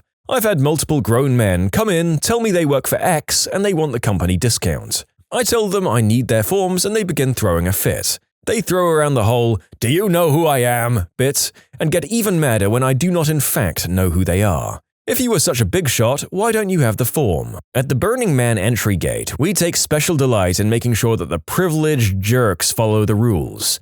Since we're the ones in control, it's more like malicious bureaucracy than malicious compliance, but the stories are similar enough. Most of these morons are no-name DJs and artists. No, we will not call the boss of Burning Man because you said you're friends with her. So we have a saying, "Do you know who I think I am?" I don't know who thought that trying to heft around your minor celebrity status to a bunch of free spirits in the desert would go well, but they fully deserved all the sarky treatment they received.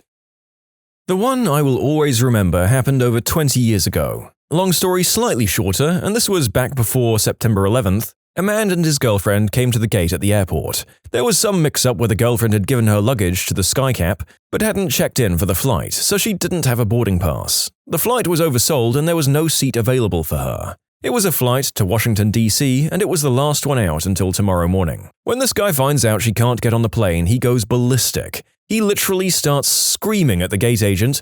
In a post-September 11th world, I'm reasonably certain he would have been arrested or at least kicked out of the airport. He's going on and on about how important he is and that he's a member of some platinum club. How dare his girlfriend not get on the plane? People with the cheap tickets should be booted to accommodate her. He'll reach out to the corporate offices, etc. Basically, he was making a huge public butt out of himself. Well, it wasn't this gate agent's first rodeo either. She let him scream himself out, and when he took a breath, she looked at him and said, "There is exactly one person who can get your girlfriend onto the plane, and that person is me. I suggest you take a seat, be patient, and I'll see what I can do." He started going off again, and she said louder than him, "I will see what I can do."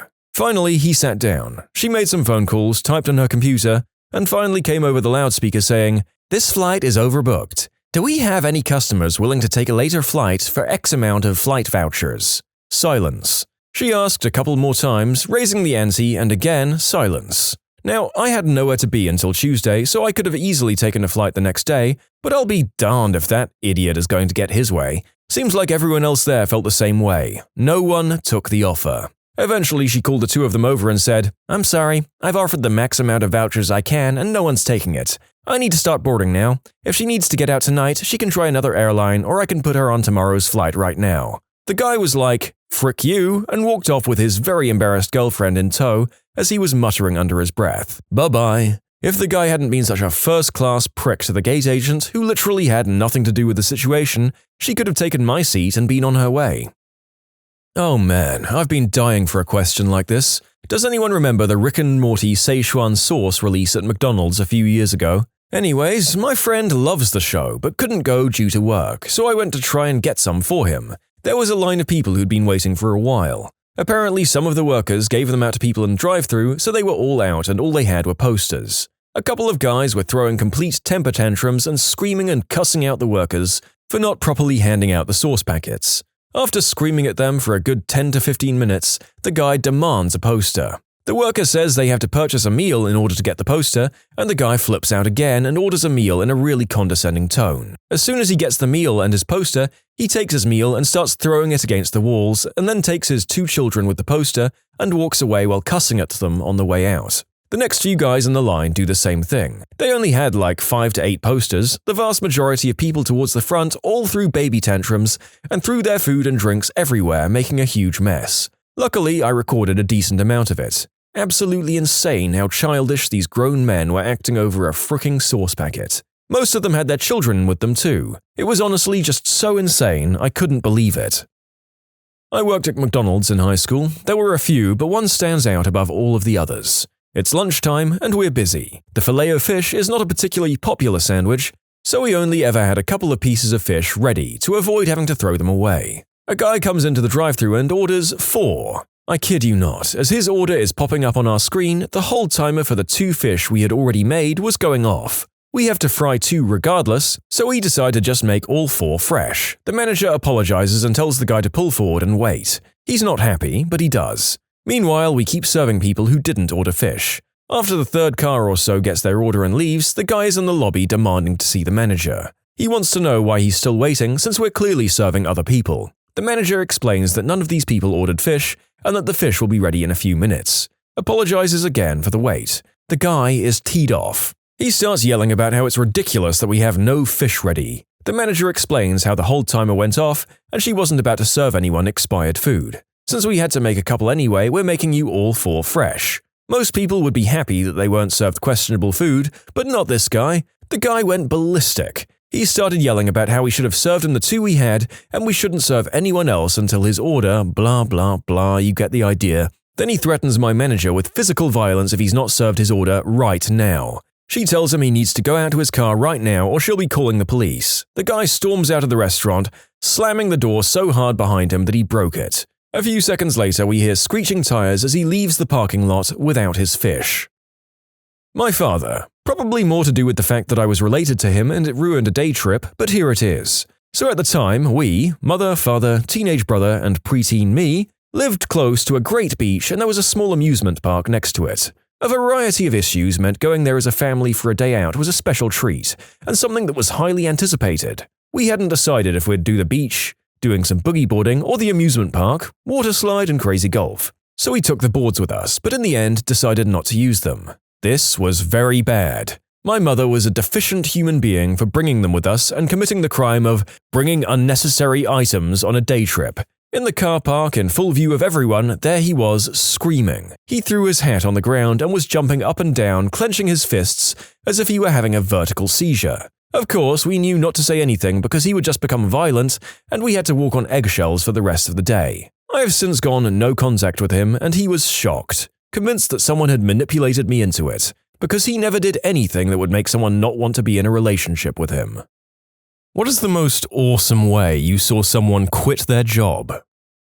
One of my cooks calmly walked to the ice machine in the middle of the shift. I didn't think too much of it until he came back with a bucket of ice and dumped it in the fryers. The entire kitchen went dead silent for what seemed like forever. Then all of a sudden, the low boiling noise started. Within seconds, the fryers are throwing boiling water all over the place. About 30 seconds later, they catch on fire, and the fire suppression system goes off. It sprays a 6-inch layer of foam everywhere. The guy walked to the microphone in the kitchen and calmly says, "F all of you, I'm out."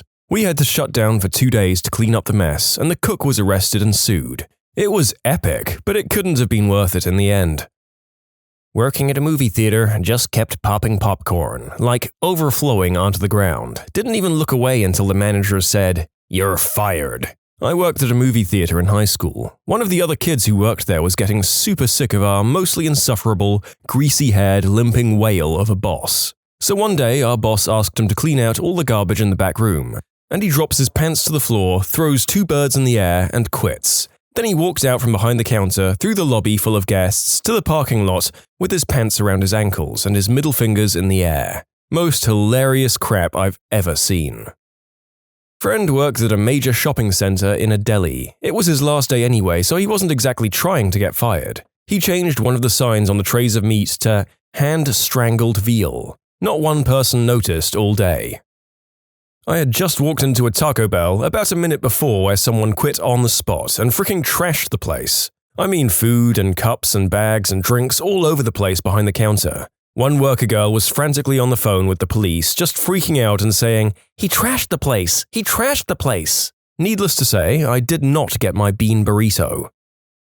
Worked at a restaurant a few years ago that was the pits. It was a terrible place to work, but the tips were great, so I stuck with it. One guy had had enough of it after his paycheck bounced, so he went into the manager's office, looked her square in the eye and said, "I quit, you frickin' B-word," and placed his apron on the desk. As he was walking through the kitchen, he took one of the sacks of flour we used to make dough with, threw it over his shoulder and said, "This is mine," and walked out. Although the man's defiance is admirable, some of the follow-up questions make a valid point about his choice of plunder. One commenter summarizes the points nicely. "If you're going to appropriate food in lieu of your paycheck, I suggest you raid the filet mignon and the saffron, not the flour. There's nothing worse than getting a paycheck and it gets freaking denied. I usually just take my check straight to the bank my boss uses and get cash, then put it in my bank that's further away later on in the week. I'll never forget sitting at the drive-thru and the lady coming back to the window and saying, 'Sir, your boss doesn't have enough money in his account to cover this.'" Some background first. I worked at a company that had an owner who was not paying people for their final 2 weeks when they resigned.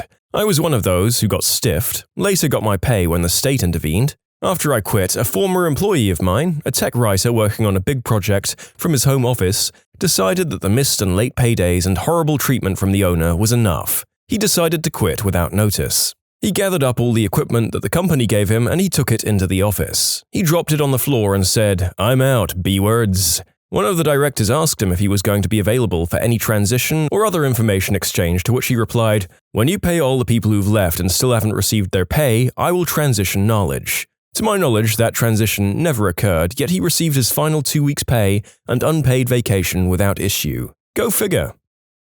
The Philly Run. A friend worked in Northern Virginia at an office job he hated. On the day he decided he was done, he clocked in, left, drove to Philadelphia over 2.5 hours for a cheesesteak, returned to the office job and clocked out.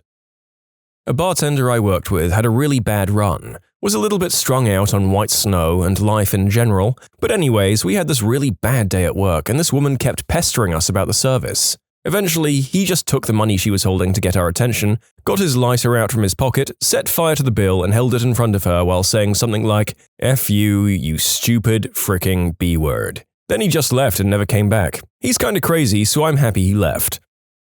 I didn't work with him, but I'm reminded of the JetBlue male flight attendant who popped the emergency exit slide, cracked open 2 beers, drank them on the way down the slide, and left. When the police arrived at his house, he was in the middle of doing the deed with his wife. I guess there comes a point when enough is enough. I like to think I can drink fast, but 2 beers on the slide? I need to shake this man's hand, or probably give him a fist pound through the prison glass. I was shopping at a Walmart one night, probably around 8 or 9, for some laundry detergent. As I was looking for the right aisle, a navy blue collared shirt went soaring from cash register 11 to aisle 14. I turned to my right and saw a shirtless black man with a 90s Mike Tyson fade, a golden Jesus necklace, and a chest tattoo that read Stu Manchu.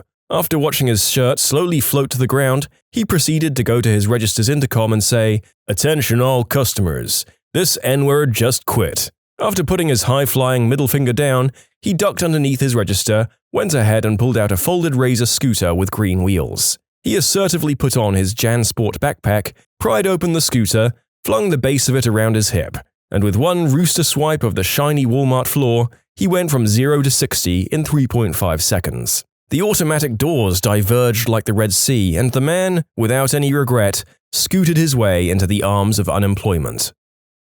Been working at Walmart for a good 7 years. The only time anyone actually quit in a way to be any type of story happened about 3 or so years ago. He was a CSM, or a customer service manager, and was at the return desk trying to help these 2 real annoying ladies. They were trying to return something with no receipt. Problem besides the missing receipt was you could tell the item was bought many, many years ago. So once he declined it, they started to cause a scene, making fun of him for working at Walmart and saying he wasn't going anywhere in life, etc., etc.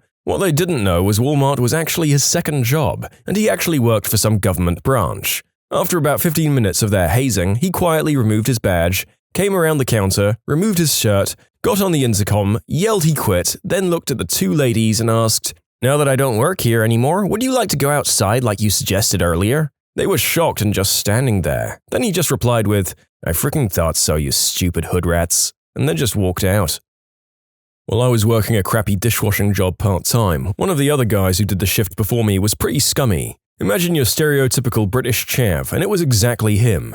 The big dishwashing machine was a little excitable. It would blast water towards the opening hatch so hard that it would leak pretty badly even when sealed shut. So imagine the look of surprise on my face when I walked in for my shift to see a buck-toothed chav, completely undressed, being blasted by scalding hot water from head to toe from an open dishwasher, yet still wearing a backwards-facing cap that was surviving the ordeal. He looked at me and I managed to decipher the opening sentence to, "Done with this crap." Still undressed and soaked, he confidently strode to his Mini Cooper and drove home. I never saw him again after that. Does being a real prick count? I knew a guy who quit Dairy Queen by unplugging all of the freezers and leaving. At my last job, I was working for a telecommunications company which essentially required us to work tons of overtime. I averaged 85 hours a week over a 5-year period. The money was amazing, but the job burned people out. There was one guy, John, who was married to this awful woman. She was clearly cheating on him, she wouldn't work, but he didn't want to leave her because of their kids. As a way to hide from the rest of his life, he was there for 16 years and was an exemplary employee. One day, the guy comes into work dressed in flip-flops, a Hawaiian shirt, and shorts. Dress code was slacks and a company button-down shirt. He drops his set of company keys and his company phone at the manager's desk, was an open bullpen so everyone could see, and said, "Well, the old lady got killed in a car accident yesterday, so F this job and F all of you. I quit." He then gave the boss's boss, who was a real butthole, a 2-finger salute and walked out. He was the longest tenured employee they'd ever had. Everyone knew his situation and we all felt bad for him. The boss still gave him a good reference because, as he explained it, everyone has a breaking point. John reached his many years ago. He was given a gift from God in that car accident. Why would I take that away from him? My old boss was a cool dude who smoked a lot of green herb to deal with the stress of that job. That is grim as all heck, but I'm happy for John strolling into the sunset. Also, my long complaint about hospitality hours rarely reached 85 hours a week, and I was done with that after a year. Don't know how these guys blue-pilled themselves into 5 years of that. Co-worker was on his last weekend shift and had already landed a job elsewhere. He never got along with management, but he did his job very well. Call center type of work with 24/7, 365-day support. We have 4 people that work on the weekends, and you have to scan your ID badge and then immediately punch in your 4-digit code. The doors were so scumbaggy that people on the weekday shift would just enter through the main lobby rather than fight the doors. Well, according to his story and the security tapes that support his story, it went down like this. He arrived at 7:50 a.m. and tried to punch in his card. Failed the first time, no big deal. Second attempt was a fail. After his 5th try, he said he became so enraged that he decided to roundhouse kick the keypad. This put a huge hole in the wall. He calmly reached into the wall and scanned his badge and punched in his code. The door opened perfectly. He worked Saturday and Sunday, came in Monday to pick up his check and was promptly told that it was being held for damages to the property. Funniest story ever, especially watching the tapes. It should be noted that he'd had McDonald's for breakfast and had to drop the biggest deuce ever. So waiting for the door to cooperate was apparently not an option. In conclusion, co-worker freaked out at the keypad and roundhouse kicked it. You can submit your own stories to be featured here on the channel. The story submission link is in the description below. And if you want to listen to some vibey music in the background, check out easymode, also linked below, and subscribe. I was bartending at the time. One of our bosses had bushy red hair. One night our general manager told him he needed to get a haircut. He proceeded to get quite drunk after work and showed up with a shaved head and a Ziploc bag full of his hair, which he slid under the door to the office. This happened at a Best Buy I was working at right before I started. The story goes that a woman was at the Geek Squad desk yelling at one of our agents, telling him how bad he was at his job and just being a general B-word. After about 15 to 20 minutes or so of him trying to explain what was wrong with her computer and putting up with this behavior, he finally just snapped. My general manager was standing next to him, so he turned to my GM and said, "I quit," then turned back to the lady with enough volume so that the warehouse team could hear him clearly on the opposite side of the store and yelled directly in her face, "Ma'am, you're such a frickin' C-word. and then left forever. Legend has it that in certain parts of the store you can still hear the C word echoing around the walls. Another time as an assistant manager of a retail outlet, I was passed up for manager yet again, and a drinking buddy of the regional manager got the manager job with zero experience. I'd already been running the store alone for a few months since the last manager quit. I made sure I had all the keys. The next morning I ordered an Egg McMuffin meal and a coffee, and I sat and watched the entire mall open except for our store. A few hours later, I got a call. "Yep, I know the store is closed." "I know, because it can't possibly open because I quit. I'm watching the store right now. Definitely closed." They lost most of the day's sales. Screw them. Not really ballsy, but by far one of the funnier things I've ever seen.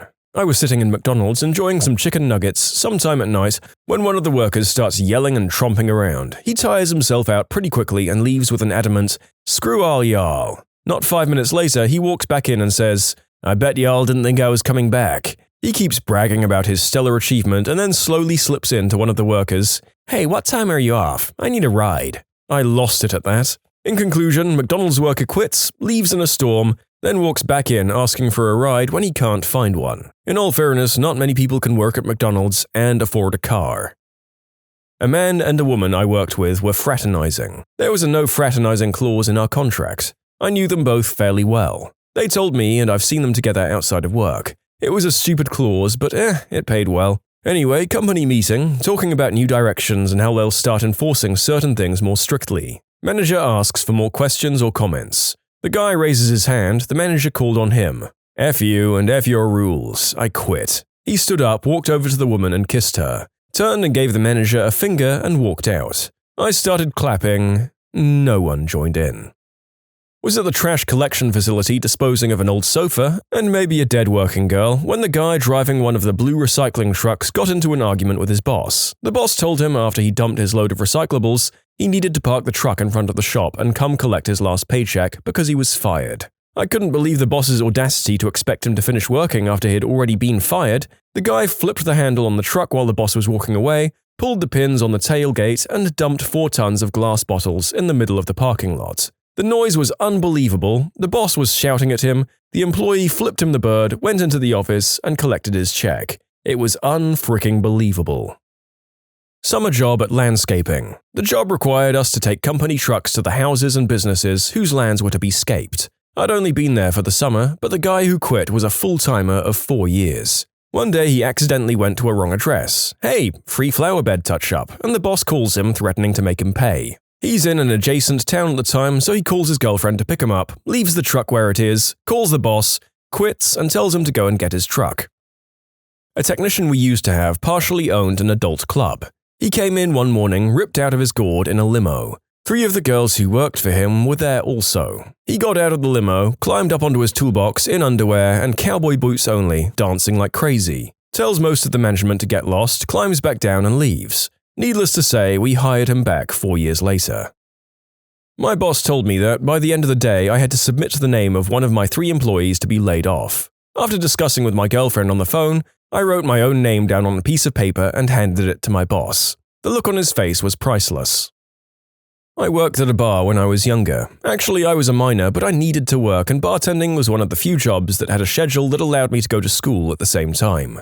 The 40-something-year-old owner constantly harassed me. I don't mean flirtations or passes, I mean asking me to suck his eggplant, commenting on my juicy meld, and slapping my butt. Real Romeo. He even had an apartment above the bar. I couldn't complain to labor standards because I was working under the table, being underage and all. Anyway, fortunately I had the fortitude to say no and keep myself safe from him, but after a while he became harder to dodge and I couldn't handle other things that were going on at the bar, so I decided to quit. On the night I decided was my last, I didn't charge any customer, mostly regulars, for any of their booze. Ended up giving away a couple of $1,000 in alcohol on the house, and pocketing some pretty generous tips. In the same way, I couldn't report him, he couldn't report me. So in the end, I felt it was a pretty fair F you. In conclusion, boss at a bar was a creep, so I gave out a bunch of booze on the night that I quit.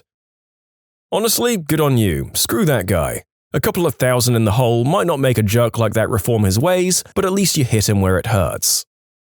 My first day at a new chain convenience store, graveyard shift. I show up, no uniform, old chain was bought out by a new chain, and the clerk is nowhere to be found. The parking lot is full of people loading store products into their cars. The most epic was a lady with a trunk full of Huggies, and every 40-ounce beer bottle the store had left. My first thought was that he was dead or tied up in the back. I looked around for him and couldn't find him. For all I knew, he could have been one of the people emptying the store out. I went behind the counter and the cash register was empty and 2 guys are working hacksaws on the safe under the counter. It took me a while to go through the paperwork thrown everywhere until I found the store manager's phone number. I called him up. Now that I think about it, I'm surprised the phone was still there, and he says to call the police. He's on his way. I told the 2 guys working the safe I was calling the cops, and just as casual as you please, they got up and walked out, announcing to everyone what was happening. They all just casually left. Everyone got out of there before the cops and the manager showed up, and that's when I noticed the door. There was a sign taped to it. It said, "Clerk just quit. The store is unattended. Take what you want." I spent the rest of the shift helping the manager clean up and basically only sold gas the rest of the week while waiting on new inventory to come in. I worked at a pipe drilling company. They issued a substance test. He told me he was accused of cheating, so he got upset, undid his overalls and with nothing underneath, proceeded to talk Ace Ventura style out of his butthole, saying that he would never cheat, then stood up and whipped his eggplant around lasso style, followed by a move we now call the peeing helicopter. Managed to fill the test cup.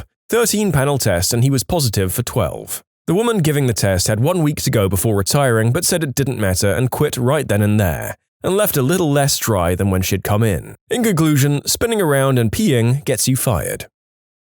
I used to work at this restaurant, and one day I got a frantic call from my boss asking me if I could come in and work. Apparently, the cashier and the sushi chef, who were dating, just flat out left. The only other people working there were the cooks, and they had no idea they were gone until a good half hour or so later. I thought it was pretty ballsy and stupid of them to just leave the restaurant unattended. Someone could have easily stolen one of the TVs, money from the register, or even stuff from the sushi bar. My Spanish teacher once told me a great story about how he quit his telemarketing job. He was in college at our crappy community college and just decided to stop going to work. He went back 6 months later, acted like he'd done nothing wrong and they didn't notice. He never went to work at the telemarketing center ever again. A year after, they called him and told him it wasn't working out. I'm a lifeguard. At our facility, we have certain whistle signals that we use to signify certain things. Well, one of those signals was one that meant spinal injury, and not just some, "oh, he's got whiplash" kind of thing, like, "oh crap, his spine is broken." Anyway, this guy apparently had had enough of working in our water park and decided to just leave his stand in the middle of his shift while blowing that signal on his whistle. Paramedics were called, and by the time they arrived, he was long gone. It was quite an interesting day. A couple of years ago, my friends and I sat at the Rhine and we were having a great time. It was a hot summer day and we had a little barbecue. On the Rhine, there are a lot of tourist boats cruising up and down between Koblenz and Cologne. We sat there and suddenly we heard a loud splash from one of the smaller boats that was approaching us. It was a guy who jumped off the boat and swam to the shore, got out of the water and walked away. Later, I read in the newspaper that this was an employee who'd had enough. Still brings a smile to my face.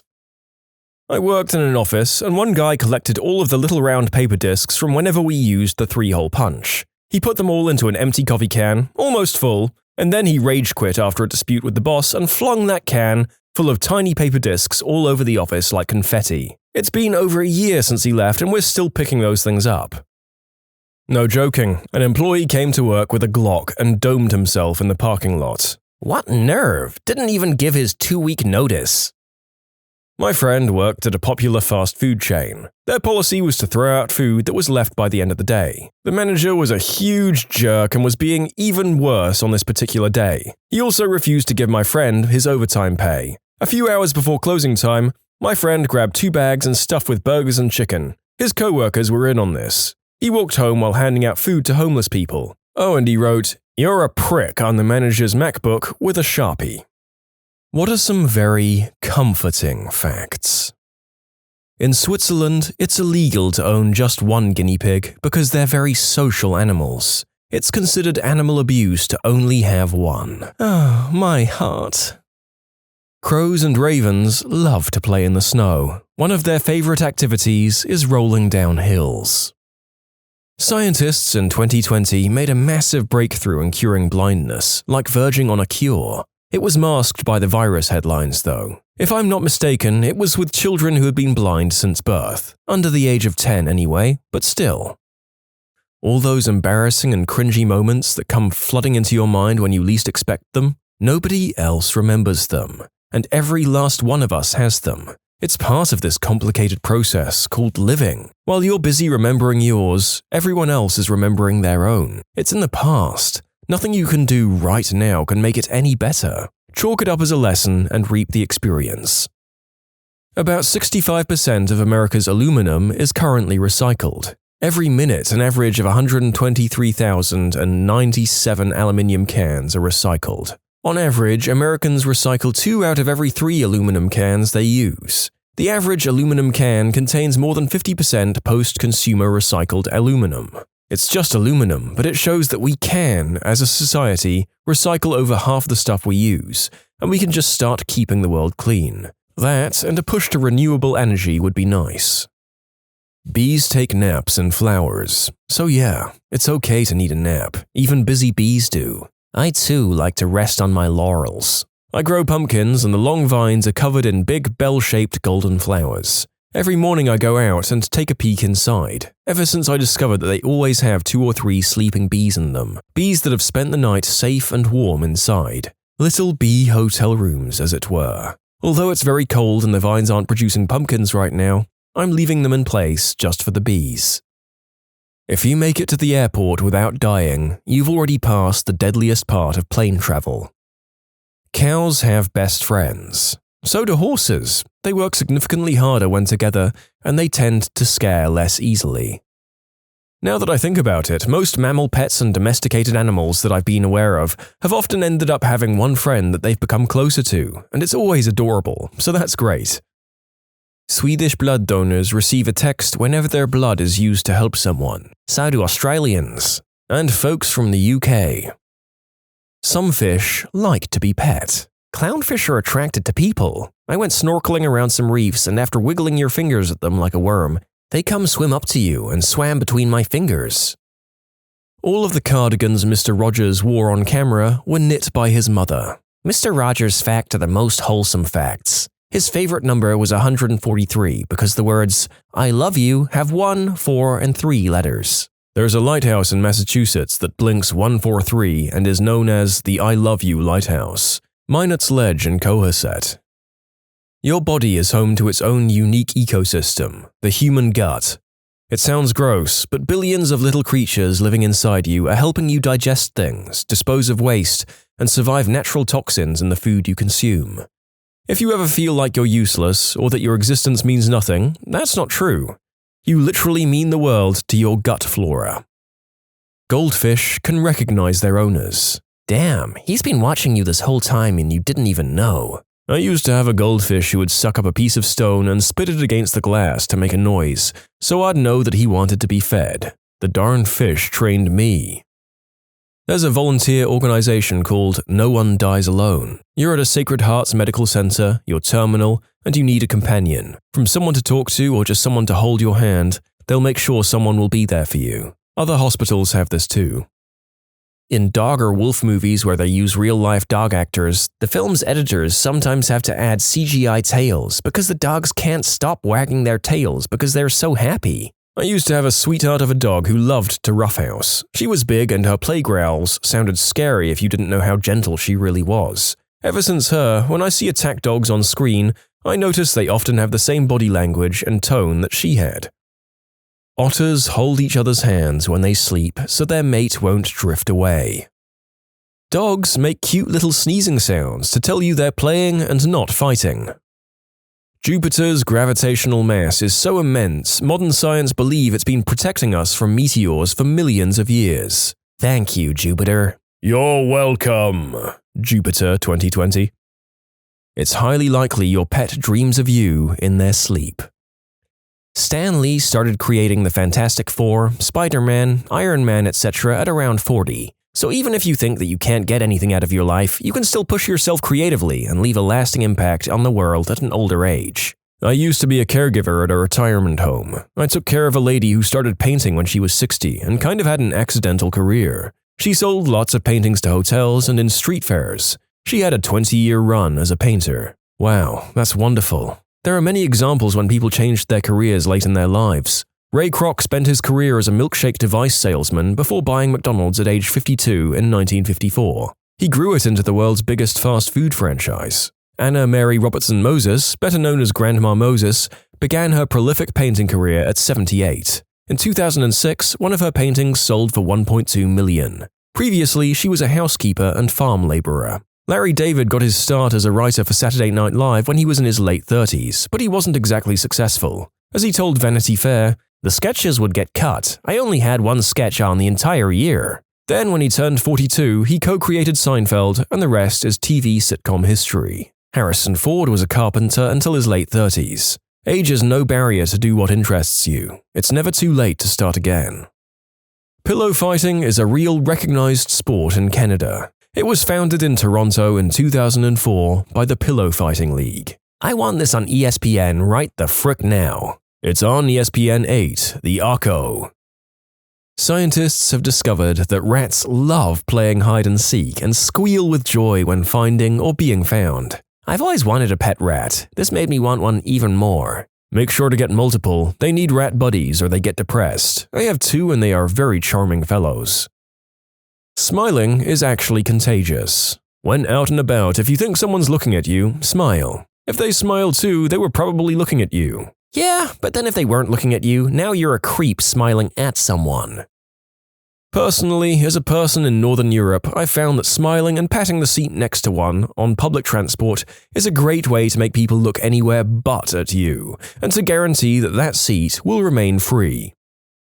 My boyfriend has a panic and anxiety disorder. Whenever he gets a panic attack, one of our cats will sit on him and purr loudly. It always comforts him and calms him down. We always joke that she's our little support animal. She's very attuned to our emotions and feelings. When my grandmother passed away and I was very sad, she would not leave me alone. She would just sit next to me in silence or occasionally let out a small mew to inform me she was still there. So, as a conclusion, even if you are having a crap day, your pet still loves you. I heard cat purrs are the perfect frequency to encourage healing. Also, cats secrete a hormone which makes humans happy. That's a very good cat. When they're injured, they'll also sometimes purr for this reason, to heal themselves.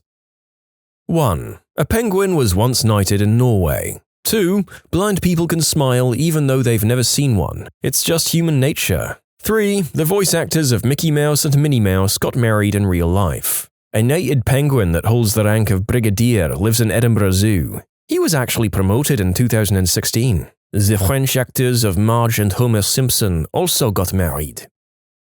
Admitting you're wrong is not a show of weakness. It's a necessary step to become better. Liechtenstein once deployed 80 men for protecting the border against Austria. Despite their worries, they saw exactly 0 combat. When they called it a day, they returned home, with 81 men, because an Italian bloke bumped into them and wanted to come and live in Liechtenstein. They literally made a friend on the way. But the real Homeland Defense was the friend they made along the way. An Eider Down comforter by Matuk sells for over $16,000. Eider Down is harvested by collecting it from the eider's nest, making it the only down product that doesn't result in harm to the bird. I don't know, if I was an eider bird, I'd be pretty teed off if someone kept nicking my bed every time I left it alone for a minute. The people who harvest the nest keep a schedule so they only nick a nest a bird is done with, since birds typically only use the nest during mating, egg care, and chick seasons. So, when a human just leaves their old mattress out on the sidewalk, it's trashy, but when a bird does it, it's $16,000.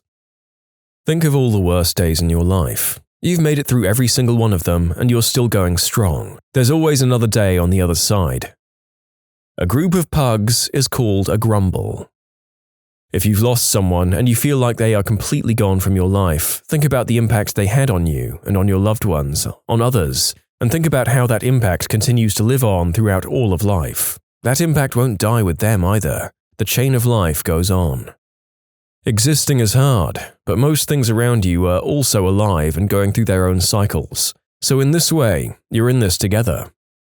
Malala Yousafzai, the girl who was shot in the head by the Taliban for insisting on going to school, completed her final exams in the University of Oxford several years ago. You can submit your own stories to be featured here on the channel. The story submission link is in the description below. And if you want to listen to some vibey music in the background, check out easymode, also linked below, and subscribe. Whenever I've experienced heartbreak or something scary or intimidating, I remind myself I'm not the first person to have ever gone through, and for some reason I always find it comforting. I'm not the first person to be scared or sad, and thousands of others have gotten through what I'm going through, and if they can get through it, why can't I? I'm stating that this is something I find comforting when I'm needing to cope. It doesn't mean it will work for everyone, and I don't view it as others have gone through this, so my feelings are not valid. It's more of thousands of other people have felt this way before, and if they can figure out how to cope with it or navigate or heal from it, then why can't I? This is just one of the many tools I have in my coping toolbox that I use. It's me telling myself, if other people can figure out how to get through this situation and experience, then I can too. I'm just drawing inspiration from others. Reddit isn't the worst thing you could be doing. Can you tell my parents? Thanks. You're not as bad or troubled as you paint yourself to be in your head. I sure hope so. No one remembers all the stupid crap you did as a teenager. If you cringe at something you did when you were younger, then that's because you've matured far enough to know that you were being stupid back then. I find it comforting to know that the very reason I feel bad is that I've stopped being that bad. Everyone has crapped their pants at least once. That's some real crap. I know that it's true because, babies, but now I genuinely wonder if there are people who have never crapped their pants in their entire adult lives. I mean, there have been a whole bunch of people in the history of this world. Did anyone hit that lifetime achievement? What age should we say the competition starts from? Age 6?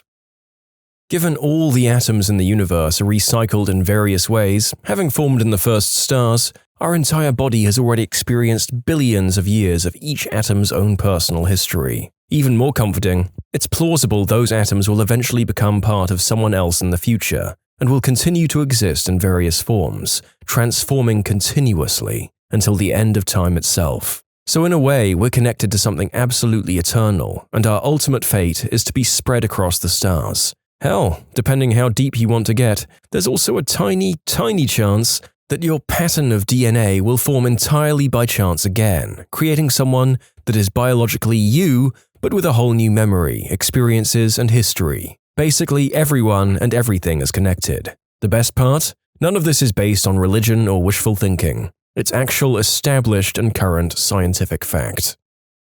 No matter how anxious you feel you are, no matter how ridden by fear you feel you are, every single one of us is the genetic survivor of hundreds of thousands of years of survivors. Each one of us came from a line of people who made the next correct, intuitive move, survived incredibly difficult things, and were able to pass their genes on. So almost to the biological level, you can relax into a trust that when the moment comes, where you will be faced with the biggest challenge, you'll be able to draw on a deep reservoir of shared human consciousness that will say, now it's time to make the next move, and we can do this. Elizabeth Gilbert. Van Gogh didn't start painting until his late 20s. Samuel L. Jackson didn't even get his first big role until his 40s. It's never too late to be who you might have been. It should be mentioned that Van Gogh sold only one painting in his whole life. Technically, Van Gogh sold hundreds of paintings in his lifetime, just not his own. He used to work for an art dealer. America had a black president for longer than the Confederacy existed. I like this. I'm comforted. Hey, I'm seeing how you're getting some comments from non-Americans about this. As an Australian, I know most of my fellow Aussies I talked to were really gosh darn impressed that happened. Your dog loves you. People see you as 20% more attractive than you see yourself as. And a lot of people need to hear this. Like, it breaks my heart that people don't believe they're good looking, when in reality, you are a gorgeous son of a witch. I know, for all of you saying 20% of 0 is still 0, screw you. Love yourself and accept yourself. If not, I'll make you love yourself.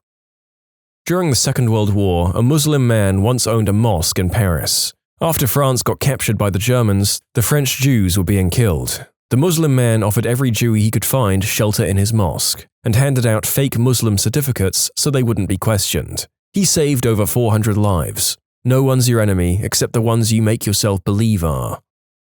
Cats will slow blink at you to give you kisses. The desert rain frog is a thing, and if you don't know what it is, go and look at it. It's amazing. If you're ever feeling lonely, remember, there are billions of cells in your body and all they care about is you. Most of them are bacteria. Well, they're still essential. No one is judging you. They're too busy worrying if they themselves are being judged. I'm judging you. I set aside a short period every afternoon and judge everyone for 45 minutes. My country is pushing for a series of laws that would make ecocide, the destruction of the ecosystem, a punishable crime.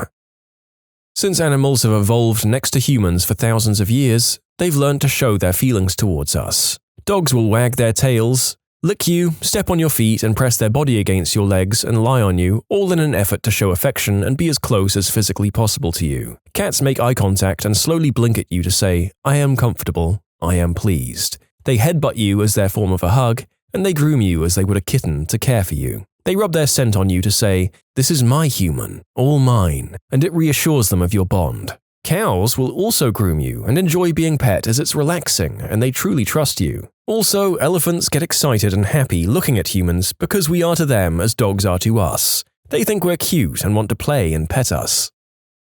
You will always have a second chance as long as you still want to get better. Rats are ticklish. You can tell whether a newborn baby is sick or not by looking at the color of the mother's milk. When a newborn baby is sick or has an infection of some kind, the mother's milk composition is altered so that it produces enough immune cells to fight off the infection. This occurs when cells are transmitted from the baby's saliva during breastfeeding. A mother's body is freaking amazing. Conversely, when a mother is sick or injured while pregnant, the fetus will send white blood cells and stem cells via the umbilical cord to help the mother fight off an infection and get better. Truly amazing. This is true. I was bitten by a deadly spider and my body was giving up. I was about to get the antivenom and transferred to major city hospital. Then they discovered I was pregnant and opted not to give me the antivenom due to risk factors. After about 2 weeks, I was fine. Our son is now 2. Everything for him was themed Spider-Man because of what happened. When the gas gauge first reads empty, you usually have 50 to 60 miles of fuel left. Autotech here. I do want to note that fuel is what lubricates and cools the fuel pump. Consistently running it below around a quarter tank will result in degradation of the fuel pump in the long term. If it's an emergency, it's okay. But for the sake of the pump and its bill to replace in the long term, I'd fill up around a quarter tank if you can. I've tried to hold off on the comments of naysayers in these facts, but it also feels like my job here is partially to educate as well as entertain. Take comfort in the fact that by topping off your gas in good time, you're staving off a maintenance job. It is estimated every 10 years the cells in your body will have been replaced with new ones. Therefore, you get a new body every 10 years, making it so you get a fresh start. There is another person in the world whose heartbeat is synced with yours. It helps me sleep at night. Despite the fact that the universe is roughly 13.8 billion years old, you managed to exist around the same time as Bob Ross and Mr. Rogers. It's in our innate nature to love and be connected. If only 1% of the world population likes you, that would still mean 70 million people liked you. The whole of Italy wants me? Spiders can't fly. Let's all take a moment and appreciate this fact. I hate to break it to you, but they can make paragliders with their webs. They can what? Toads can eat bread and toast. Nothing is permanent, so even if you have no hope, everything sucks, or if you've messed up, nothing is permanent. Food can be really yummy. When you sleep, your mind goes into peaceful rest for you to chill after a hard day's work. Kittens exist. No matter how bad things are, someone is going to come along on Ask Reddit and ask the opposite questions to a hugely popular question within a day or so. Don't feel bad next time you mess something up. Every single living thing is an accident. Evolution was just a series of some cell messing up. It's literally nature to make mistakes. Even the hottest people have smelly butt blasts. Many have even sharted. The vast majority of people are actually decent. Also, we don't need to find meaning. We literally created ourselves. Everything that matters, matters to someone. Everything that is beautiful in the eyes of someone. The universe does care. We're the part doing the caring. Almost everything on the internet stays, meaning hundreds of years in the future, we can look back on tweets from old celebrities and world leaders. Just imagine if we had social media 500 years ago. We could just look back at history happening. We have been born into arguably the best point in human history. It's true that we have a whole slew of troubles. These issues are only minor examples compared to the plagues, social Darwinism, and overall pretty crap quality of life that you'd live in, say, 100 years back. We still have those plagues and racial biases and hatred, but we're lucky that we're alive in a time where over the past century so many strives towards equality have been made. Except for black licorice. We're unfortunately still in that era. An average person living in the developed world today lives better than a Roman emperor. Think about it. We have the entirety of human knowledge in our pockets at all times. We can take hot baths whenever we want. Have fresh drinking water literally on tap in several rooms of our home. Toilets, TV, kitchen appliances. We can travel the globe in a day or two. We can order anything we want on our phones and have someone literally bring it to our door. Even just the level of access we have to things. If an emperor loves strawberries, but strawberries aren't in season, tough crap. No strawberries for Emperor Pouty. I can buy strawberries whenever I want. Julius Caesar would envy us. Also, you shut your filthy mouth. Licorice is delicious. What's the greatest? Fine, I'll do it myself. In history.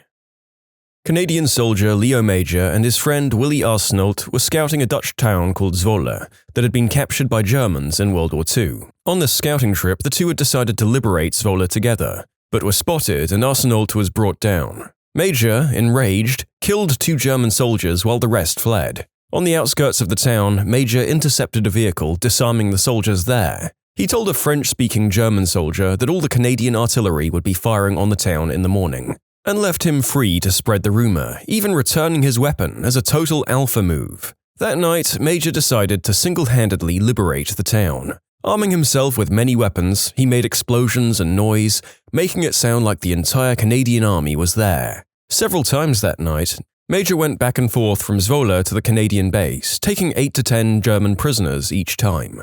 At one point, Major located the enemy headquarters and raided it himself. He killed several officers and the rest fled. By morning, Major discovered that the Germans who had taken Zwolle had entirely retreated. I should also mention that Major was a sniper who only had one eye from a phosphorus grenade explosion years prior, and had remained in the military because he insisted he only needed one eye to aim his weapon, and that to him, he looked like a pirate. The Dutch town of Zwolle was liberated by a one-eyed sniper. He has several other legendary acts, but this to me was the best. Damn, I just did some more reading on this guy. He was also in the Normandy invasion on D-Day, and single-handedly captured an entire German vehicle that contained communication equipment and codes. After he lost his eye, but before this incident, this motherfricker single-handedly captured 100 German soldiers. He started with one, killed the soldier's friend, then used his prisoner to force that commanding officer to surrender. As he was leading a group of prisoners back to the Canadian front lines, the enemy spotted him and opened fire.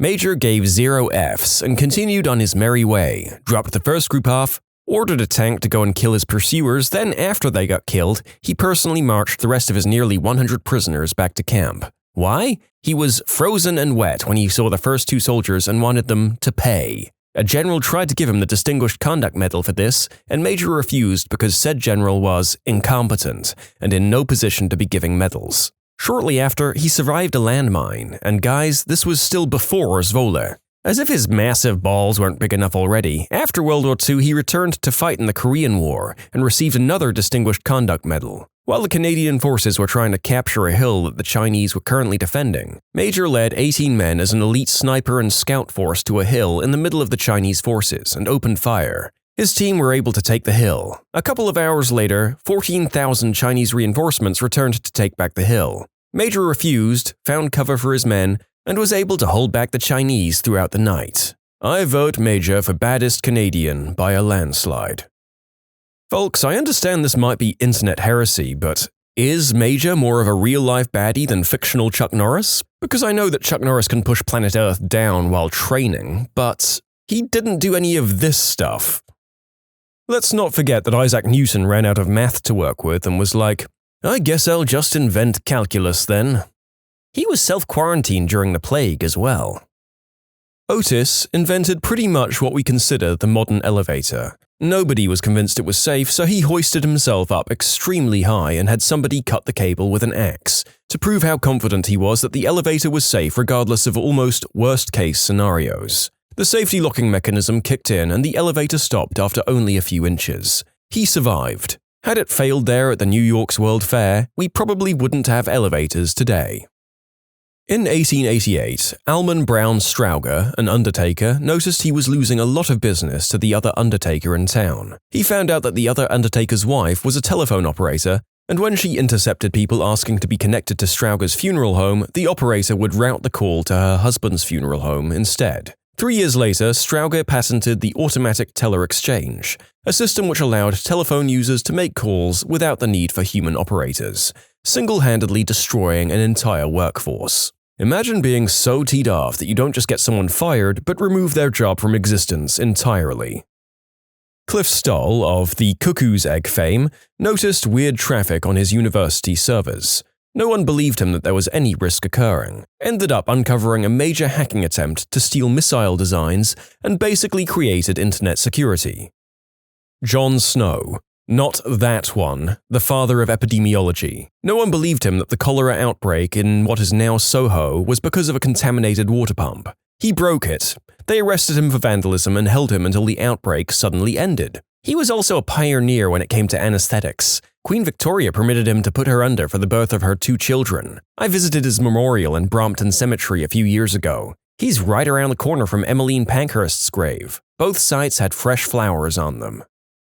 Donald Knuth is one of the big names in computer science. Back in the 1960s, he set out to write the definitive texts on computer programming and analysis of algorithms. The first 3 volumes came out, and he started the 4th in the early to mid-1970s. He was unhappy with how the newer printing editions were typeset, and so he took a summer to solve that problem. A decade later, the 4th volume had still not been completed. But as a consolation prize, we got TEX, later extended to the more commonly used LATEX, without question the most comprehensive and powerful language for creating documents with heavy technical requirements. It's a strange mix of a markup language like HTML and a compiled language like C. It's completely free and has been for well over 30 years, and is probably the most bug-free piece of software I've ever seen. Certainly for its size and scope, there's not much out there of comparable quality. There is literally no mathematics that cannot be properly typeset in TEX or LATEX. Its default style is instantly recognizable to any working mathematician. It's used across nearly all STEM fields,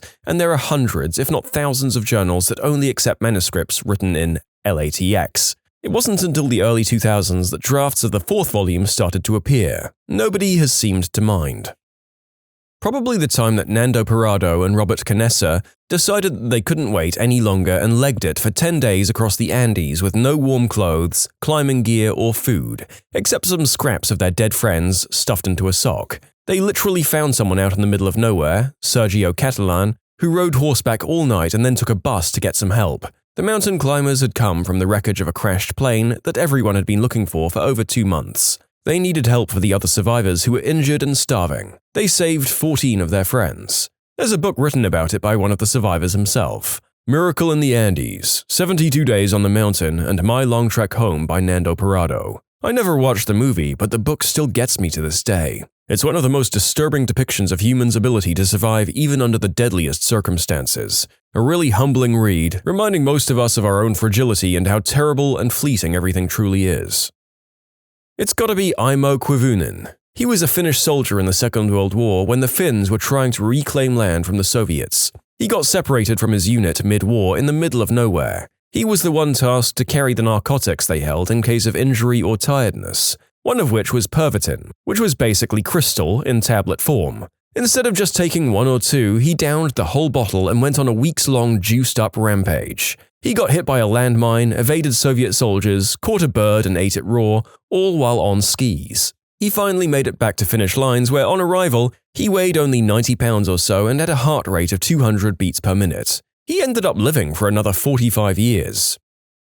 There is one thing the rest of Northern Europe has learned: you do not mess with the Finns. Yes, they have a funny-sounding language. Those people beat tanks. On skis. Stay the frick out of Finland. Brian Acton interviewed at Facebook and got turned down. He said F it and built WhatsApp. Several years later, Facebook bought WhatsApp for $19 billion. Maurice Hilleman invented over 40 vaccines during his career in the pharmaceutical industry. In 1963, his oldest daughter caught the mumps. He cultured a sample from her, developed a vaccine, and injected it into his younger daughter. That vaccine is still in use and has saved millions of lives. In total, it's estimated that his work has saved 118 million lives globally. The guy who started FedEx wrote a college paper about a nationwide overnight shipping company and got a C. Started the company anyway. Later, after he started it and it was struggling, he couldn't get a loan and the company was almost bankrupt, and he bet next week's payroll at the casino on roulette and won. Also got a silver star in the Vietnam War and now co-owns the Washington Redskins. The latter often viewed as the biggest failure in his life. The giant Norse axeman who held the choke point at the Battle of Stamford Bridge. By the time the bulk of the English army had arrived, the Vikings on the west side were either slain or fleeing across the bridge. The English advance was then delayed by the need to pass through the choke point presented by the bridge itself. The Anglo-Saxon Chronicle has it that a single giant Norse axeman, possibly armed with a Dane axe, blocked the narrow crossing and single-handedly held up the entire English army. The story is that this axeman cut down 40 Englishmen and was defeated only when a single English soldier floated under the bridge in a half-barrel and thrust his spear through the planks, mortally wounding the axeman. I'm surprised no one's mentioned Catherine the Great of Russia. She decided her husband was useless, which granted he was, and proceeded to set up a military coup to overthrow him. Even with the plan being discovered early, she dressed herself in military garb and marched with her new army, which had just sworn loyalty to her, down to Peter's palace, where he was forced to resign the throne, all without a single drop of blood shed. At least until Peter turned up dead sometime later under shady circumstances, but honestly, for a military coup, it was pretty non-violent. If saying, "F it, I'm ruling Russia myself," isn't great, I don't know what is. I mean, it's right there next to her name for a reason. It's incredible, especially considering A, she's a lady, and B, she wasn't Russian. C, she originally wasn't Russian Orthodox. Not a very old story. Manji, or the Mountain Man, lived in a very remote village of India, whose route to nearby was blocked by a mountain, and hence villagers had to climb it every time, and they had to do that daily to get essential supplies. During one of these trips, his wife fell down the mountain. He loved her a lot. He tried to persuade the government to do a mountain tunnel project there, but to no avail. So he went on alone to break the entire mountain with just an axe. He did that for 10+ years and finally succeeded. There's a Bollywood movie on him too, title Manji, the Mountain Man. You can submit your own stories to be featured here on the channel. The story submission link is in the description below. And if you want to listen to some vibey music in the background, check out easymode, also linked below, and subscribe.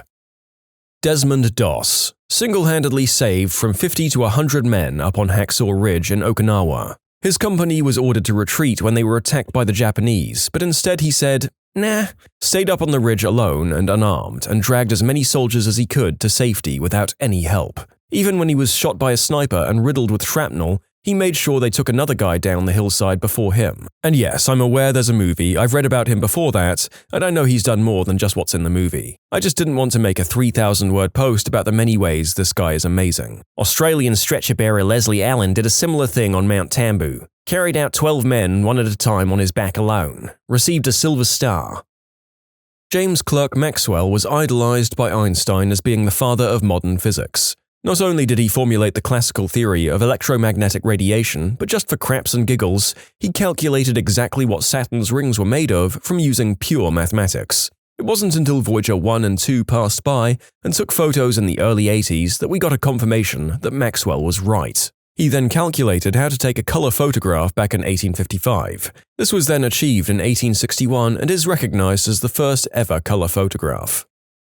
In 1947, a guy named Thor Heyerdahl was trying to prove his theory that the Polynesian islands were settled by people from South America, not Asia. Nobody believed him because it was thought that crossing such a large ocean with the technology they had back then was impossible. So he decides to build a boat using only the tools and materials available at the time these migrations took place. And then he sailed the boat across the Pacific Ocean, nearly dying in the process, but ultimately making it to the Polynesian islands. Thor Heyerdahl was a bit of a madman. He also tried to prove that the ancient Egyptians could have crossed the Atlantic Ocean by rebuilding one of their boats and, well, sailing across. It took 2 tries, but they did it. It's still pretty unlikely that the Egyptians actually did sail across the Atlantic, but it's neat to know that they could have.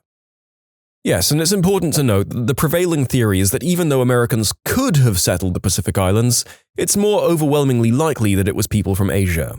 So, amazing feats of strength and endurance, Thor. Very impressive on both counts. You're still probably wrong though, mate.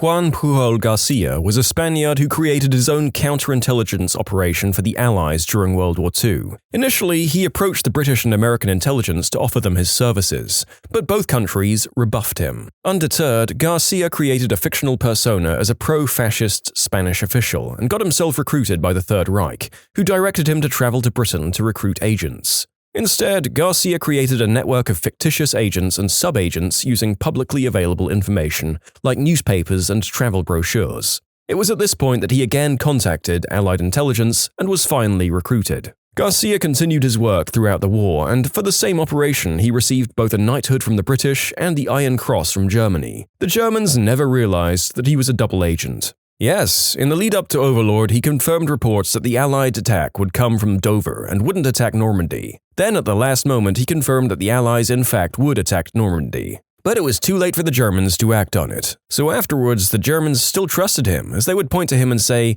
he was the only one who predicted the Normandy invasion. It was technical issues, as always, that meant that the data got to us late. How about the doctor stationed in Antarctica that removed his own appendix? Gosh darn.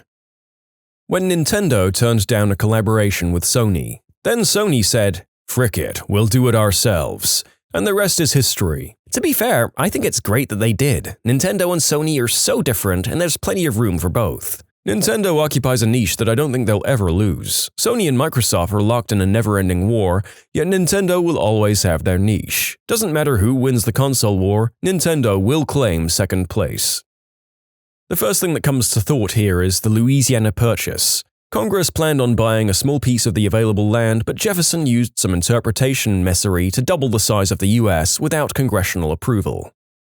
When Julius Caesar decided to just up and fricking march into Rome to declare himself the military leader. Or how about his Rhine bridges that he built in a few days to cross an army over a river, then went back over and demolished it just because his army could. It's said that the Germanic tribes saw his army do this and basically crapped themselves. Imagine being in some nomadic tribe and an invading force comes to a river, builds an entire bridge, crosses it, craps in your land, and then goes back home and destroys the entire bridge all in less than a week. Henry VIII couldn't get his way with the Pope, so he made the Church of England so that he could do what he wanted. This man legit made his own damn religion, which millions still follow today, just so he could get rid of his wife.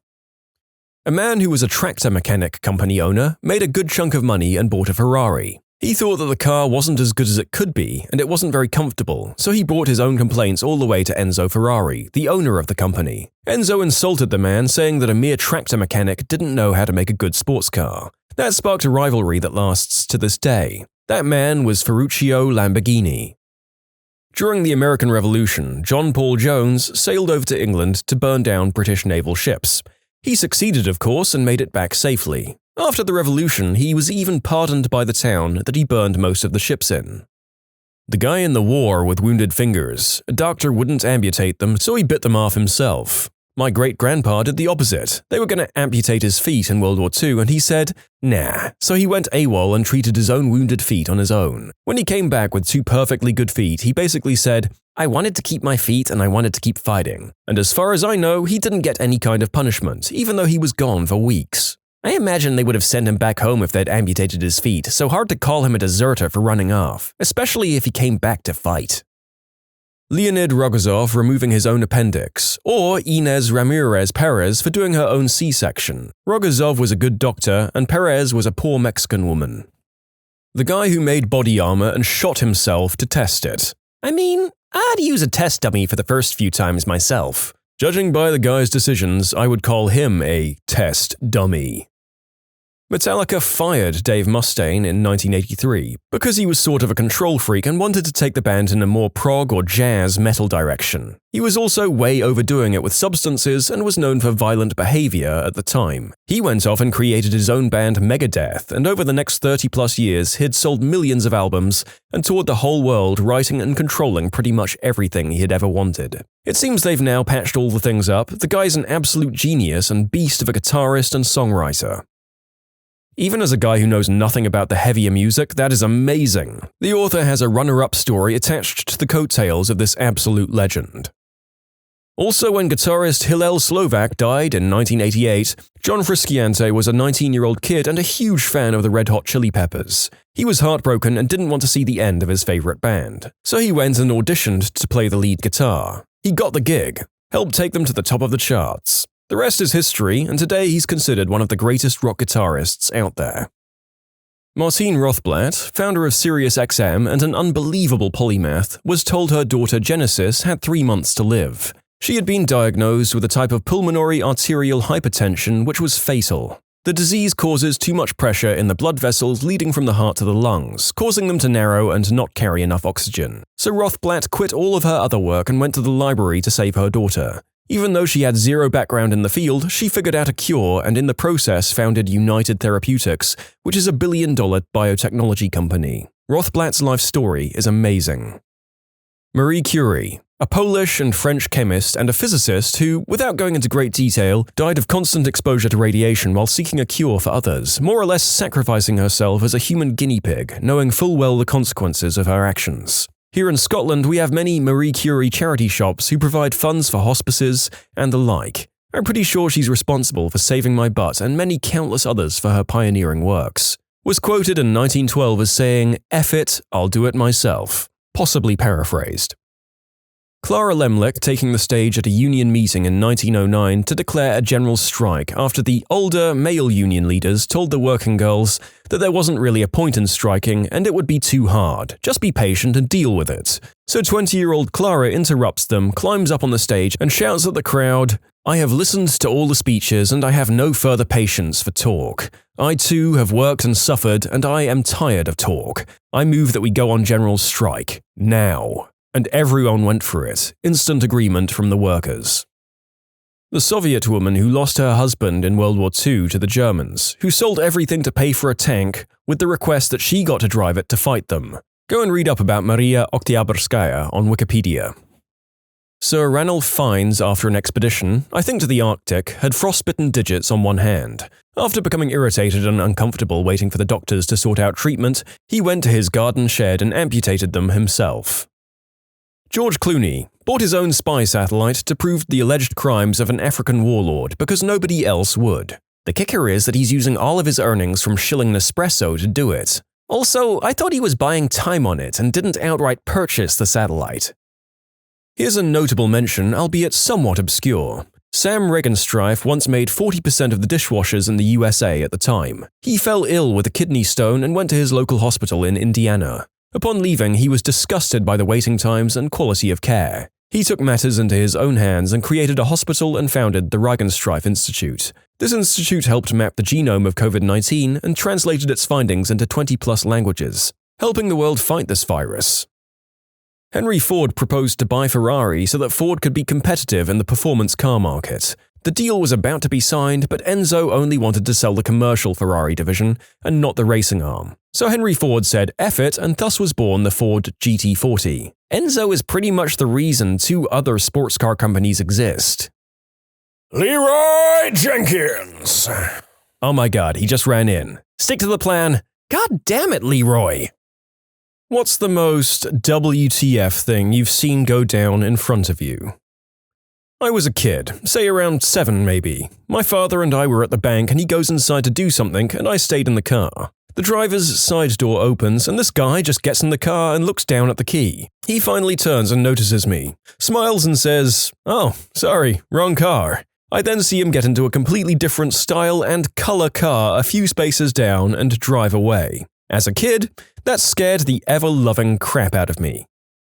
Growing up, I worked on a passenger ferry to a town beach. One day we were on a layover between boats, sitting on the dock, eating lunch. It's quiet and there were ducks swimming by, really nice sunny day. All of a sudden, a swan swoops in from gosh knows where and literally lands on top of one of the ducks, forcing it under the water. The swan is literally sitting on this duck as the duck struggles to get free. After a while, the struggling stops. The duck the swan landed on does not come back up to the surface. In conclusion, I watched a swan drown a duck in cold blood. 2 heavily pregnant women fighting, like seriously fighting. I'm talking fists, kicks, scratching, hair pulling. Everyone wanted to break it up, but nobody wanted to get in the middle of it. Maybe the babies inside of them were enemies in the past life and decided to continue their battle using their new mothers as flesh mecha Gundams. Driving home from work one night on the freeway, I look out of my window to see a yellow motorcycle zip past me, on its side trailing sparks. The driver had fallen off and was rolling past my car. As I watch him thinking, oh crap, he fell off, I hope he's okay, a black 4-door sedan rolls right over the top of the guy. And that was the first time I ever had to call 911. One day at college during the spring semester, birds started falling out of the trees. Most couldn't fly, some were dead, and others were unconscious and kind of twitchy. Really freaked everyone out. Biology department investigated, and they determined that a series of flash freezes kick-started the fermentation process of the new spring berries on the trees, and the birds were getting completely wasted. All I can say is, lucky birds. I can tell you, I would have saved several thousands in my life by now if I could get lit that cheaply. More stories of blotto animals followed. There was some zoo I visited in Florida where the mulberry trees dropped a bunch of overripe berries and the monkeys in the enclosure ate tons of them and got drunk as all heck. I've seen squirrels do this with walnut trees. The husk around the nut ferments, yard full of drunk squirrels. It was pretty cute actually. My aunt turned her barn into a nice little place to throw parties. Full bar and everything. One night a bunch of raccoons got in and managed to get into a bottle of whiskey and some beers. They got pretty hammered and went on a pigeon-killing rampage.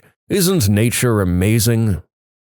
Saw 2 people doing the deed against the wall of the main train station wall at 6:30 p.m. on a Friday night. The cops pulled the guy out of her 5 minutes after I showed up. So, my takeaway is that you were watching for at least 5 minutes. Maybe they hired those cops to be the contraception. Coptraception. Mine's a very gruesome what the frick. One time back when I was a student, I was waiting for my train home to leave, and as there were several minutes left, I was enjoying a sandwich outside on the platform. On the other side of the platform stood another train and a young couple, saying goodbyes and kissing, and the man still stood in the door as the train started to leave. I took a bite out of my sandwich. The man gave his girlfriend a last kiss and swung the door shut as he was jumping off. A piece of his jacket, or perhaps trousers, got caught up and he fell to the platform, got dragged under the train and promptly crushed in a gruesome fashion, with blood and other tissue spraying everywhere as his girlfriend stood and watched, paralyzed in absolute horror. People in the train were banging on the windows and screaming for it to stop. People on the platform were in absolute panic and some of them had bits of the unfortunate guy on them. And I stood there with a half-chewed bite of my sandwich in my mouth and my jaws wide open in astonishment. I don't think I will ever again see something as disturbing in my life happening so innocuously and within a few heartbeats, or chews. My husband and I were in a mall in Bethesda, Maryland when we passed a Tyson chicken kiosk where Mary Lou Retton was demonstrating how awesome Tyson chicken is. We watched for a moment and then walked on toward the mall exit. A short way down the mall we see a young woman escorting a person in a chicken costume towards the kiosk. The chicken appears to be splattered with blood-red paint and they're carrying a bucket. They pass us and we stop. Did you see? Was that a chicken? Not wanting to miss what was sure to be a spectacle, we turned around and followed the chick and her chicken friend to the Tyson chicken stage. The chicken-costumed man runs towards the stage and tosses red liquid at Mary Lou Retton, who despite her Olympian status is unable to avoid it entirely. Security guards immediately rush the chicken and grab him, while the woman screams about how Tyson murders chickens. As security drags the couple away, we hear the young woman shouting, "Stop choking the chicken! Stop choking the chicken!" I still can't believe that happened. This happened in Ireland. That's Limerick City. We'd closed up the restaurant for the night and were cleaning it up. 2 women began knocking on the doors, asking us to let them in. They looked pretty distressed, so we let them in. They'd been attacked on the street. We sat them down and rang the Gardaí. It was then we noticed the blood. One of the women had multiple puncture wounds on her back. She didn't even realize. They just felt the blow and assumed it was just punches, but whoever attacked them had stabbed them with a screwdriver or something. They were pretty upset, but were remarkably calm considering they were full of holes. Pretty what the frick moment for us in the restaurant. Shock and adrenaline can help you cope with anything, it seems. The EMTs arrived and took them to the hospital. Another time, same restaurant, late night after the nightclub crowd, drunk students. A guy in the queue dropped money, bent down to pick it up and stumbled into another guy. The guy who got bumped turned and bent down, clamped his teeth around the stumbler's ear and tore it off, spat it out and nonchalantly ordered his food. We put the ear on ice and called the ambulance. The paramedics lost the ear en route and the poor guy never got it reattached. Well, my life is pretty mundane, but here goes nothing. When I was in middle school, my family still had a big old box TV. In fact, its stand was an even bigger broken TV that was built into a wood frame and swiveled. So one day, I had an open soda on top of the working TV and accidentally moved the swivel, thus knocking the soda off it. It did a full flip and landed right side up. Not a drop spilled. I proceeded to run outside and scream like a maniac. Probably the highlight of my life. I dropped a McDonald's drink once and it landed right on its lid and pushed the straw inside it and didn't spill. Did that right in school and had one kid see it. Why have none of my many beverages that I've spilled in my long lifetime ever done this? Perhaps I'm due for a few non-spill drops in my near future. I worked at a public shooting range for a number of years. One day back in 2009, me and a few of the employees were unloading the rental pieces from the safe to be put out on the firing line. The guy in front of me pulled out an Uzi and an SKS, both semi-auto, and he broke the #1 rule of weapon safety and had them both pointed up towards him. Long story short, he dropped the SKS and the bolt went into the trigger guard of the Uzi, which had the grip safety disabled, which was inexplicably loaded as well. It shot through his thumb, which was over the barrel, and right through his head. He fell to the floor, but didn't die until the helicopter ride on the way to the hospital. I just don't get when people take weapon safety so casually. It's one rule, but gosh darn it, so many people can't follow it. I once saw a woman shoot herself in the stomach at a public range. Rather, I saw the blood trail, because after this woman shot herself, she calmly packed up, got in her car, and drove the frick away. All while bleeding out of her stomach and without anybody noticing. Saw it all on the tapes later. How she wasn't freaking the frick out, I will never understand. I once witnessed a Mexican standoff in a crowded parking lot. Did anyone end up firing, or was it a cliffhanger where you had to wait until the next episode? They ended up yelling at each other for a few minutes and then leaving. Anticlimactic, but it was the best outcome. There's this older woman who goes to the same gym as I do, probably early 60s with bright blue pigtails. The only thing she does at the gym is stand in the middle of the weight room eating a papaya like a chipmunk every single day. This has been going on for years. Hey, she took the first step. One of these days she's going to work out. In my middle school, a fight broke out between two girls. One of the girls yanked on the other girl's hair so hard a patch of it came off and you could visibly see some blood leaking out of that area. That scream was something I'll never forget. When I was 12, my whole street was running garage sales on a Saturday morning. Towards one end, there were two sales next to each other and one across the street. Everyone was out and about, including myself. I was surveying my spending options when out flies a deer from behind two houses, darts across the street and jumps right through the family room window of the house in the corner lot, shattered glass and all. From within the house, I could see the deer bucking wildly and spattering blood all over the white-painted walls. The father commando rushes in and after 17 seconds of chaos, yelling and screaming, the deer struggles back out of the window and limps away, bleeding a trail behind it. The commando dad slowly comes back out of the front door carrying his 6-year-old girl. She's pale white from shock and has her father's neck in a vice grip. She was the one screaming. The deer was later found dead 4 blocks away.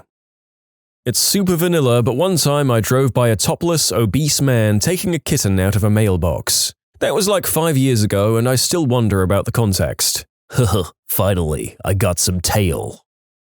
Just a few days ago, dolphins in the river. I thought I'd gone crazy, but then I saw them 5 more times in the next 30 minutes. I'm still searching in the web whether it's possible. Is it? River dolphins are a thing, man. Google them.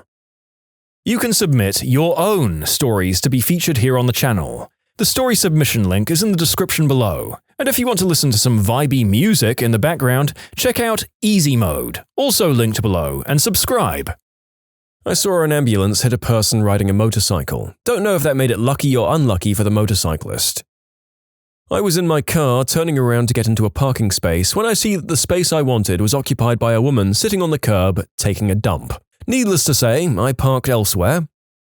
Was walking in central London to university about 6 years ago. Just me and 2 guys ahead on their bikes on the pavement chatting. They looked real normal. A city police van drives past me and stops at the traffic light. Suddenly, about 5 officers burst out of the back with SMGs, a rare sight in the UK, and grab these 2 guys, guns in their faces, and drag them into the vans, sirens on, and off they go. Biggest what the frick is why I didn't take the 2 free bikes.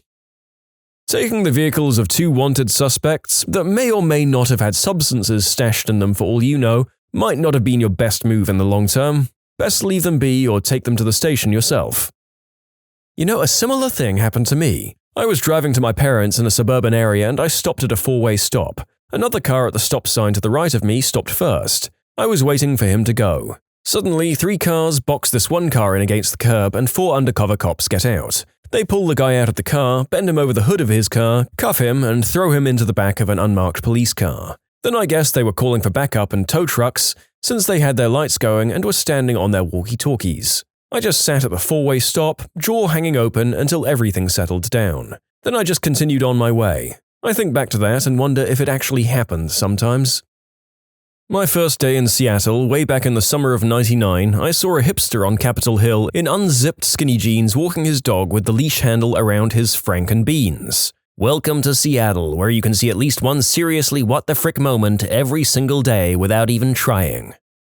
I saw a lady I refer to as the Bird Lady in the metro station in Shanghai, China. She was putting sausage into her mouth, chewing it up so it was in small pieces and salivary, and then spitting it back into the waiting mouth of her granddaughter who had her mouth open and waiting like a little bird. It was gross, and I still remember it 4 years later.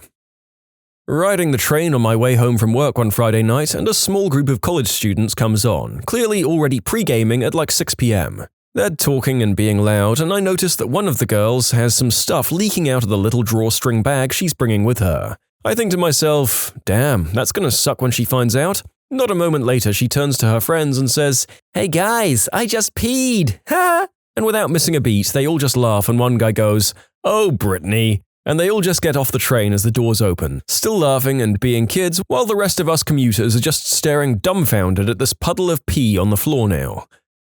A monkey once jumped onto my lap. I was in a car in Asia and stretched out its hand. I gave it $1 and it ran away and gave it to its master, who was waiting nearby. What are they gonna do? Arrest a monkey? It's genius. Walking through a forest path at my university, I saw 2 crows taking on a snake. I watched for like 5 minutes as the birds were trying to peck at the snake and the snake was picking which bird to lunge at. It seemed like the birds were going for the snake's eyes. It felt like that scene in Chamber of Secrets where Fawkes takes out the basilisk. A drive-by on a neighbor's house, in the middle of the day, in apartments, while we had a party and a bouncy house out front full of kids.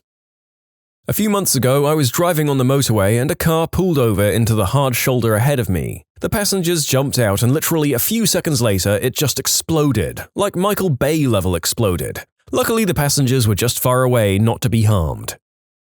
I was with a friend passing by a bar terrace when one guy stepped in front of us, dropped down onto his knee and proposed to me. He actually had an engagement ring and held out his hand. His friends kind of gathered around and cheered on. I just laughed and walked around him, forgot to say I was 16 or 17 at the time and the guy was in his mid-20s. Be sure to carry around a positive pregnancy test for the next time this happens, so you can pull it out and tell him you dreamed this would happen because your little family will soon be 3. Last summer, some friends and I decided to go and drop acid down at a lake near where we lived. We found a comfortable private spot to set up camp and began our trip. About 3 to 4 hours in, we start swimming around, tripping our balls off as we play in the water and watch the clouds go crazy. Then, we hear some noises and look over to see a fat, shirtless redneck in jean shorts and his wrinkly, way too tan wife steering a small boat towards the shore near us. We start to get a little worried as they get nearer and nearer, not sure how we're going to play it cool with them being that close to us. Then all of a sudden we see a little wiener dog hop off the boat, followed by another and another, until eventually there are 7 little wiener dogs running around the shore right in front of us. After what was probably 30 minutes to an hour, the man whistled and they all ran back to the boat and hopped in, sailing into the sunset never to be seen again. It was a very strange occurrence and I wouldn't have trusted my own eyes if my friends hadn't seen it as well. Sitting at a cafeteria late at night in my shady neighborhood. A BMW drives up the parking lot and a man gets out and walks away. BMWs are not something you leave unattended here, so it was already a bit weird, but whatever, I have food. A few minutes later, another guy walks up to the car looking around suspiciously. He grabs the frickin' keys from behind the front wheel somewhere, gets in and drives off. I have no idea what kind of deal this was, but if you get a frickin' BMW for free with it, then I ain't seen nothing. So if whatever you're selling comes with a $40,000 luxury sedan, are you dealing in multi-million-dollar munitions chips, or were there just 2 Stormy Daniels in the back seat? At my university, I watched an eagle, which aren't common in my area, swoop down and kill a squirrel early in the morning. It was at LSU and it was a bald eagle. As for the squirrel, I have no idea. A typical brown squirrel, I suppose. It was pretty brutal, but the squirrel was instantly lifeless as soon as the eagle made contact, so at least it wasn't made to suffer. My friend nearly shot me in the face when I was 15. I showed him my brother's SIG 9mm with hollow point bullets, then took the clip out and handed it to my friend. He proceeded to point-blank aim the weapon at me and pull the trigger. With one in the chamber, it literally put a small cut in the shoulder of my shirt. "What the frick, man? Why is there one in the chamber?" "What the frick, man? It's a piece. Don't point and shoot unless you plan to kill." "What the frick myself, not checking the chamber. You know your brother's an idiot."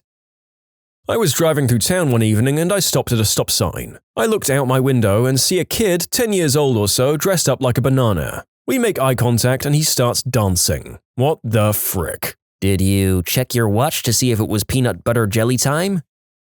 I was on vacation this past year in the Dominican Republic and for some reason our rental had issues. When turning the car on, the alarm would go off and not shut off. Eventually, we learned to deal with it and just drive until it shut off. So one day we're driving with the alarm on and one of their army men pulled us over. We anticipated him coming up to say something about the alarm. Instead, he starts chasing down a Haitian selling fruit. The Haitian tries to run and the army man shoots him with his M16. I crapped myself at that moment.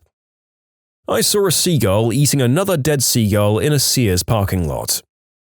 It happened when I was 12. On my way home, a strange guy, probably 16 or 17, appeared in front of me. I was scared as frick because he looked very brutal. He then came directly towards me and kissed my cheek, followed by the words, "God loves you," and then proceeded to run away, laughing like crazy. I nearly crapped my pants, but it was worth it.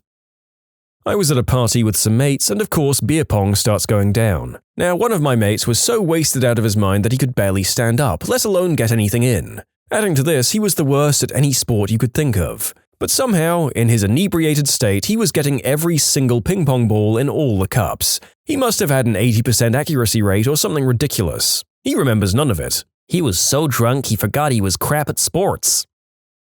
I don't know if it's the most what the frick thing, but it did just happen. I was driving along and saw a car ram into the back of a black SUV. The SUV pulls over and the car stops. 3 angry, obese Asian men jump out of the SUV carrying tire irons and a baseball bat, and literally jump on the car, battering the crap out of it, breaking the windshield, etc. One of them breaks the passenger's window and tries to drag the driver out. The driver backs up at speed, fat Asians tumbling everywhere. Puts it into drive to ram the car again. Fat Asians are running into the SUV now, while the car dude backs up, rams them, backs up and rams them again. Fat Asian SUV speeds away, weaving through traffic, followed by broken windshield, jacked up sedan guy, music still blasting from the speakers. In Philly back in the 80s, going into the Spectrum to see the Sixers play the Knicks, guy got stabbed in the chest about 20 feet in front of us. He fell to the side with his blade sticking out of his chest next to the turnstile. People passed by him like it was nothing. I was walking in St. Petersburg, Russia, while studying abroad. We were in a shopping or residential area off Nevsky Prospect when a police car shows up. Now, this wasn't an area where cars normally went, so it was strange. Then 4 guys got out of the car, opened the trunk, and put on FSB bulletproof vests and small arms. They looked like SMGs, but I wasn't close enough to tell. They then proceeded to walk into an apartment building. I told our group we had to get the frick out of there. What was your most serious, "Thank God I double-checked" moment? Looking through papers to shred, I opened an envelope and inside was a $2,500 check. It was a refund from when we refinanced our mortgage. Things like that is why checks are such an outdated concept. Why couldn't they deposit it directly into your bank account? I think they'd certainly be happy had the check been shredded. Student pilot 8 years ago. Got fuel in a high-wing training airplane. The instructor was ready to go.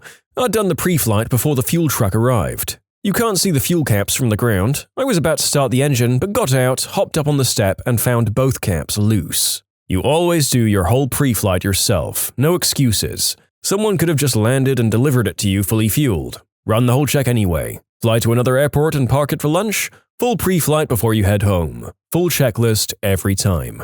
Not a pilot, great-grandfather was. He imparted wisdom on my grandmother who shared it with me when I expressed interest on getting flying lessons. Everyone on the runway is a frickin' idiot. You can never be too sure someone didn't mess with your plane. Check it out, then check it again. 'Cause a car crash might not kill you, but a plane crash will. Was paying my mortgages online and almost added an extra digit to my payment amount. That would have sucked so bad because it could have wiped my checking account out. My dad transferred $40,000 to his mortgage instead of his savings. He's still trying to get it back. He'll lose interest eventually? Almost submitted a test paper without my name on it. Almost forgot my room keys before a 6-hour drive back to my university.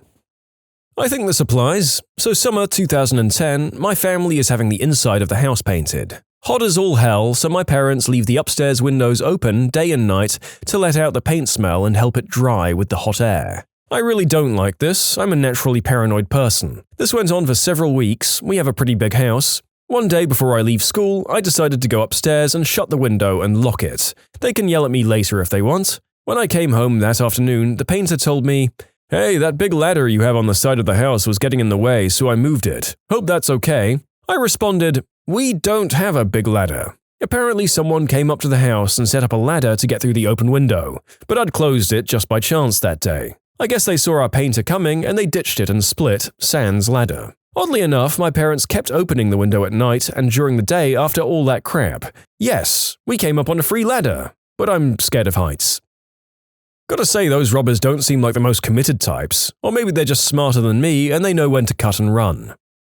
Answering exams and I finished early. Double-checked when the teacher reminded us that there were only 5 minutes left and saw that I hadn't answered the whole backside of a page. Luckily, it was multiple choice though. Oh my god, this happened to me in high school. I stayed up all night studying for a difficult history test, finished pretty early and felt like I did decently well on it. Went to my teacher's office later in the day to ask a question and she casually mentioned the backside of the test. Me? There was a backside? Teacher? Oh god, you didn't know? No.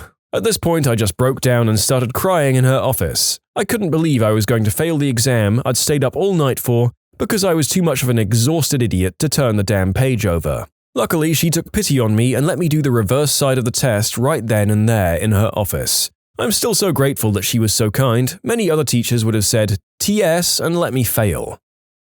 I was at a four-way intersection at night when my light turned green. I was the only car on the road and in a hurry, but something in me felt like I needed to look left before I went. Right after I turned my head to look, a car without any headlights on ran the red light, doing probably 50 miles per hour. Had I just immediately gone instead of glancing left, I would have been T-boned and probably killed. Listen to your gut, people. Reminds me of the one time my friend and I were going back to his place. We'd stopped at the lights and he was right behind me, and the light turned green. Well, I looked before going, because that's a good idea, and at night as well. Saw a guy coming down the street, at least they had their lights on, and just sat because I knew they weren't going to stop. Not sure if I would have got through or not, but you can just tell some people aren't going to stop at the light.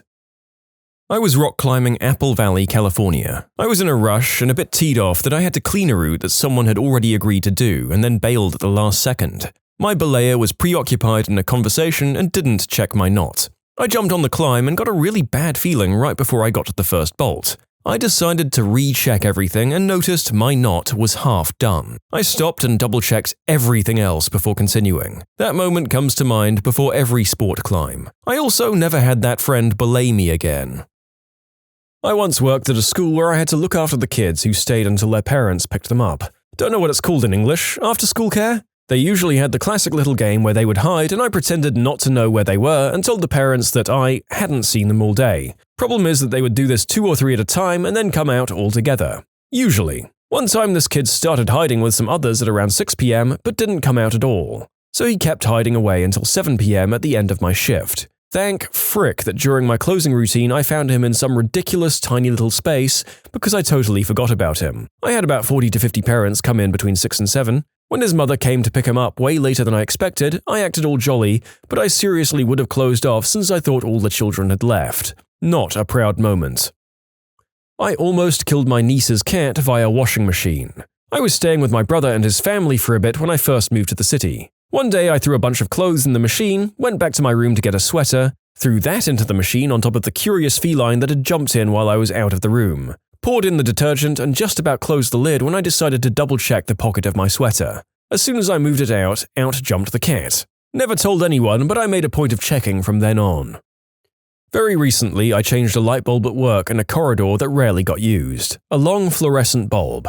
As I was walking away, turning a corner, I realized the pitch of the hum of the light seemed off. Just seemed higher pitched than normal. I went back to check to make sure the light was on. It was on fire. Don't know if it was the bulb or the fixture, but the whole thing was in flames and the light was on. Dealt with it, but if I'd kept walking, the building would probably have taken serious damage before sprinklers kicked in. A colleague of mine saved me. I'd printed around 500 letters for him, and when I handed them over, he said the phone number didn't look right. I dialed it to check, and it was an adult phone line for lonely people. I'd put 2 numbers the wrong way around. We changed our number after that in case any customers misdialed. So glad that my colleague spotted it before those letters were sent out. I woke up late at night feeling thirsty. Everything was dark. I always keep a glass of water by the bed. I grope for the glass and grab it, and I'm about to take a swig when I suddenly think, no, better check. So I put it down and stumble groggily over to the light and switch it on, and there was a huge cockroach floating dead in the glass. And the gagging narrator award for an image so gross and sudden that you pause my recording process temporarily goes to you, sir or madam. Congratulations. Although admittedly, in this job the award gets handed out so frequently that it's worth slightly less than an Emmy, but more than a Tony. This was before backup cameras. I put the car in reverse with my foot on the brake and turned to look behind me. I just saw the ponytail of a little girl disappear behind my car as she bent over to pick up a toy. Away in the distance, her mum was running flat out, her face contorted in terror like I've never seen before. Not really a double check, but that's my story. Citations on an English paper. Every fricking time. One time I was putting my hair straightener away and I dropped it into the toilet. As soon as it hit the water, it started hissing and sizzling, and I assumed it was because it was still hot. For a second, I went to reach over and yank it out. Then I was like, wait, it's still plugged in. It never tripped the safety switch that bathroom outlets usually have because this house was old and didn't have bathroom outlets. I had to run a cheap extension cord from the office to the bathroom to do my hair. Literally almost grabbed a live electrical appliance that was shorting out in water. I'd copied a naughty adult link to send to my boyfriend, ended up not sending it by the way, and later was emailing my students to update them about something else. Accidentally pasted the link into the email and almost sent 20 college students a link to Pornhub. Short term, printing everything off for a London-Edinburgh trip last year and realised when double-checking our train tickets from London to Edinburgh, they were the wrong day. We still had one more day in London. Nothing could be done until we got to London, but if we hadn't noticed before getting to the train station on the day out, it would have been costly. Long term, this stretches the definition of double-checked, but it's still important. I tried to give blood a few times while I was in the Navy, but my iron was always too low no matter what I ate recently. Decided to check it out, got tests done, and I was anemic. Doctor asks if I want to just treat that or go further. Of course, go further and find out why I'm anemic. 18 months and a zillion tests later, Crohn's disease. Since caught while I was in the service, I got a medical retirement discharge, some cash, a monthly stipend, and full healthcare. If I'd just got the anemia treated, I would have gone out while sick deeper in and would probably be in a world of pain right now. I was driving a reach truck, working overnight at some depot. Another guy had crawled in to move a box. I don't know what the frick he was thinking, and I never double-checked because why the frick would I? Always did after that. If I hadn't, he'd be dead. I was pretty shaken and he was oblivious. It was such a seemingly minor thing to everyone except the guy driving the reach. I told him that if I'm driving the reach, he needs to stay the frick out of the aisle and his family can be glad that I lifted that load to look. I assume he just thought I was being a butthole, because he didn't seem to have any idea how close he came to dying. You can submit your own stories to be featured here on the channel. The story submission link is in the description below. And if you want to listen to some vibey music in the background, check out easymode, also linked below, and subscribe. I was cleaning my room and throwing out a bunch of school papers, old envelopes, etc. I'm always nervous throwing out garbage bins in apartments. I guess the garbage chute seems more permanent than a bin that's collected weekly. Because there were so many papers and I was moving, I decided to double-check that bag. I had an envelope of over $1,300 in saving bonds and tips that I'd hidden in my drawer earlier in the year. I felt like I'd made $1,300 that day. I have a very similar story. My parents were moving out of their house, so I was cleaning all of my stuff that I still had stashed there. I found a box of papers from grad school. I graduated more than 20 years ago. I looked through it briefly, took out the graded copy of my master's thesis, and was going to throw the rest away. It was all just papers and notes from classes I'd taken, and I'd figured I'd never have any use for any of it. As I was taking the box to recycling, I just had a weird feeling that I should take the time to look through it all. So I started going through each folder. Lo and behold, I found a folder that must have had about $500 in savings bonds that I'd brought to school, and I guess I must have forgotten about. Veterinarian here. I asked for my assistant to bring me some glucose to inject into a 2-kilogram dog with hypoglycemia. He brings me this vial, and right as I was about to open it, I looked at it, and it was potassium chloride, KCl, which is used for euthanasia. Both were the same size and shape, but the one that would stop the dog's heart had a big black stamp on it, so it wasn't hard to differentiate them. As an extra, a professor of mine during a surgery asked for an antibiotic, which needs to be diluted before use, to inject after surgery was done. The intern brought the vial already diluted, but instead of putting injection water into the bottle, he'd actually put KCl. As the professor was injecting the antibiotic, she noticed the heart of the dog was stopping, but fortunately, the amount needed to kill the animal was a bit higher and they were able to save it. When they asked and saw what he'd actually put into the bottle, she went nuts on him for not double-checking it before diluting. I don't know what happened to the students. This is what I've always thought when I bring my cat into the vet for shots updates. I thought, that's ridiculous, they probably have the bottles for euthanasia marked and kept in a different spot. Thank you for terrifying me. Yes, thank you for enlightening all of us that we're one tired medical personnel away from a lethal injection at any given time. Fabulous. Ooh, I have one for this. I've lived in a few places over the years, but they all have one thing in common. Spiders, and lots of them. At an early age, I learned to always smack the heels of my shoes against the floor, my knee, etc. to knock out any spiders that might have crashed in my shoes overnight. One day, I was getting ready to leave the house and something interrupted that little ritual. Came back and couldn't remember if I'd checked and was about to slip them on when I decided to make sure, and sure enough, there was one that fell right out onto my knee. But it wasn't just any spider, no. It was a freaking black widow. After jumping up and possibly crapping myself in the process, I found it dancing across the floor and dealt with it. But good lord, the thought of what might have happened if I hadn't double-checked still makes my skin crawl to this day. Every time I'm driving and I'm turning into a different lane, I always check over my shoulder. I check all of my mirrors, then look over my shoulder. Do you know how many times it looks clear to merge into a different lane based off the mirrors, but when I finally look over my shoulder, I see someone right next to me? Especially bloody motorcyclists. A bit of background first. My university degree was split between two of the departments of my university, the Humanities Department and the Law and Social Sciences Department. I mostly worked with Humanities, with LSS handling about 30 to 40% of my degree. So at the start of my final year, I got my standard email from Humanities asking me to sign up for my history modules for the year. Oddly, there was no matching email from LSS for my politics modules, but I figured that I was probably only having politics modules in the second semester, which was a stupid assumption, but also plausible. A couple of months into the semester, I get an email informing me that I won't have enough credits to graduate at the end of the year. What? So yeah, the university's student services had gone through some internal restructuring, and in the process, I'd become that one person who slips through the net. I had to rush and sign up for politics modules quickly. I was confirmed on them a couple of days later.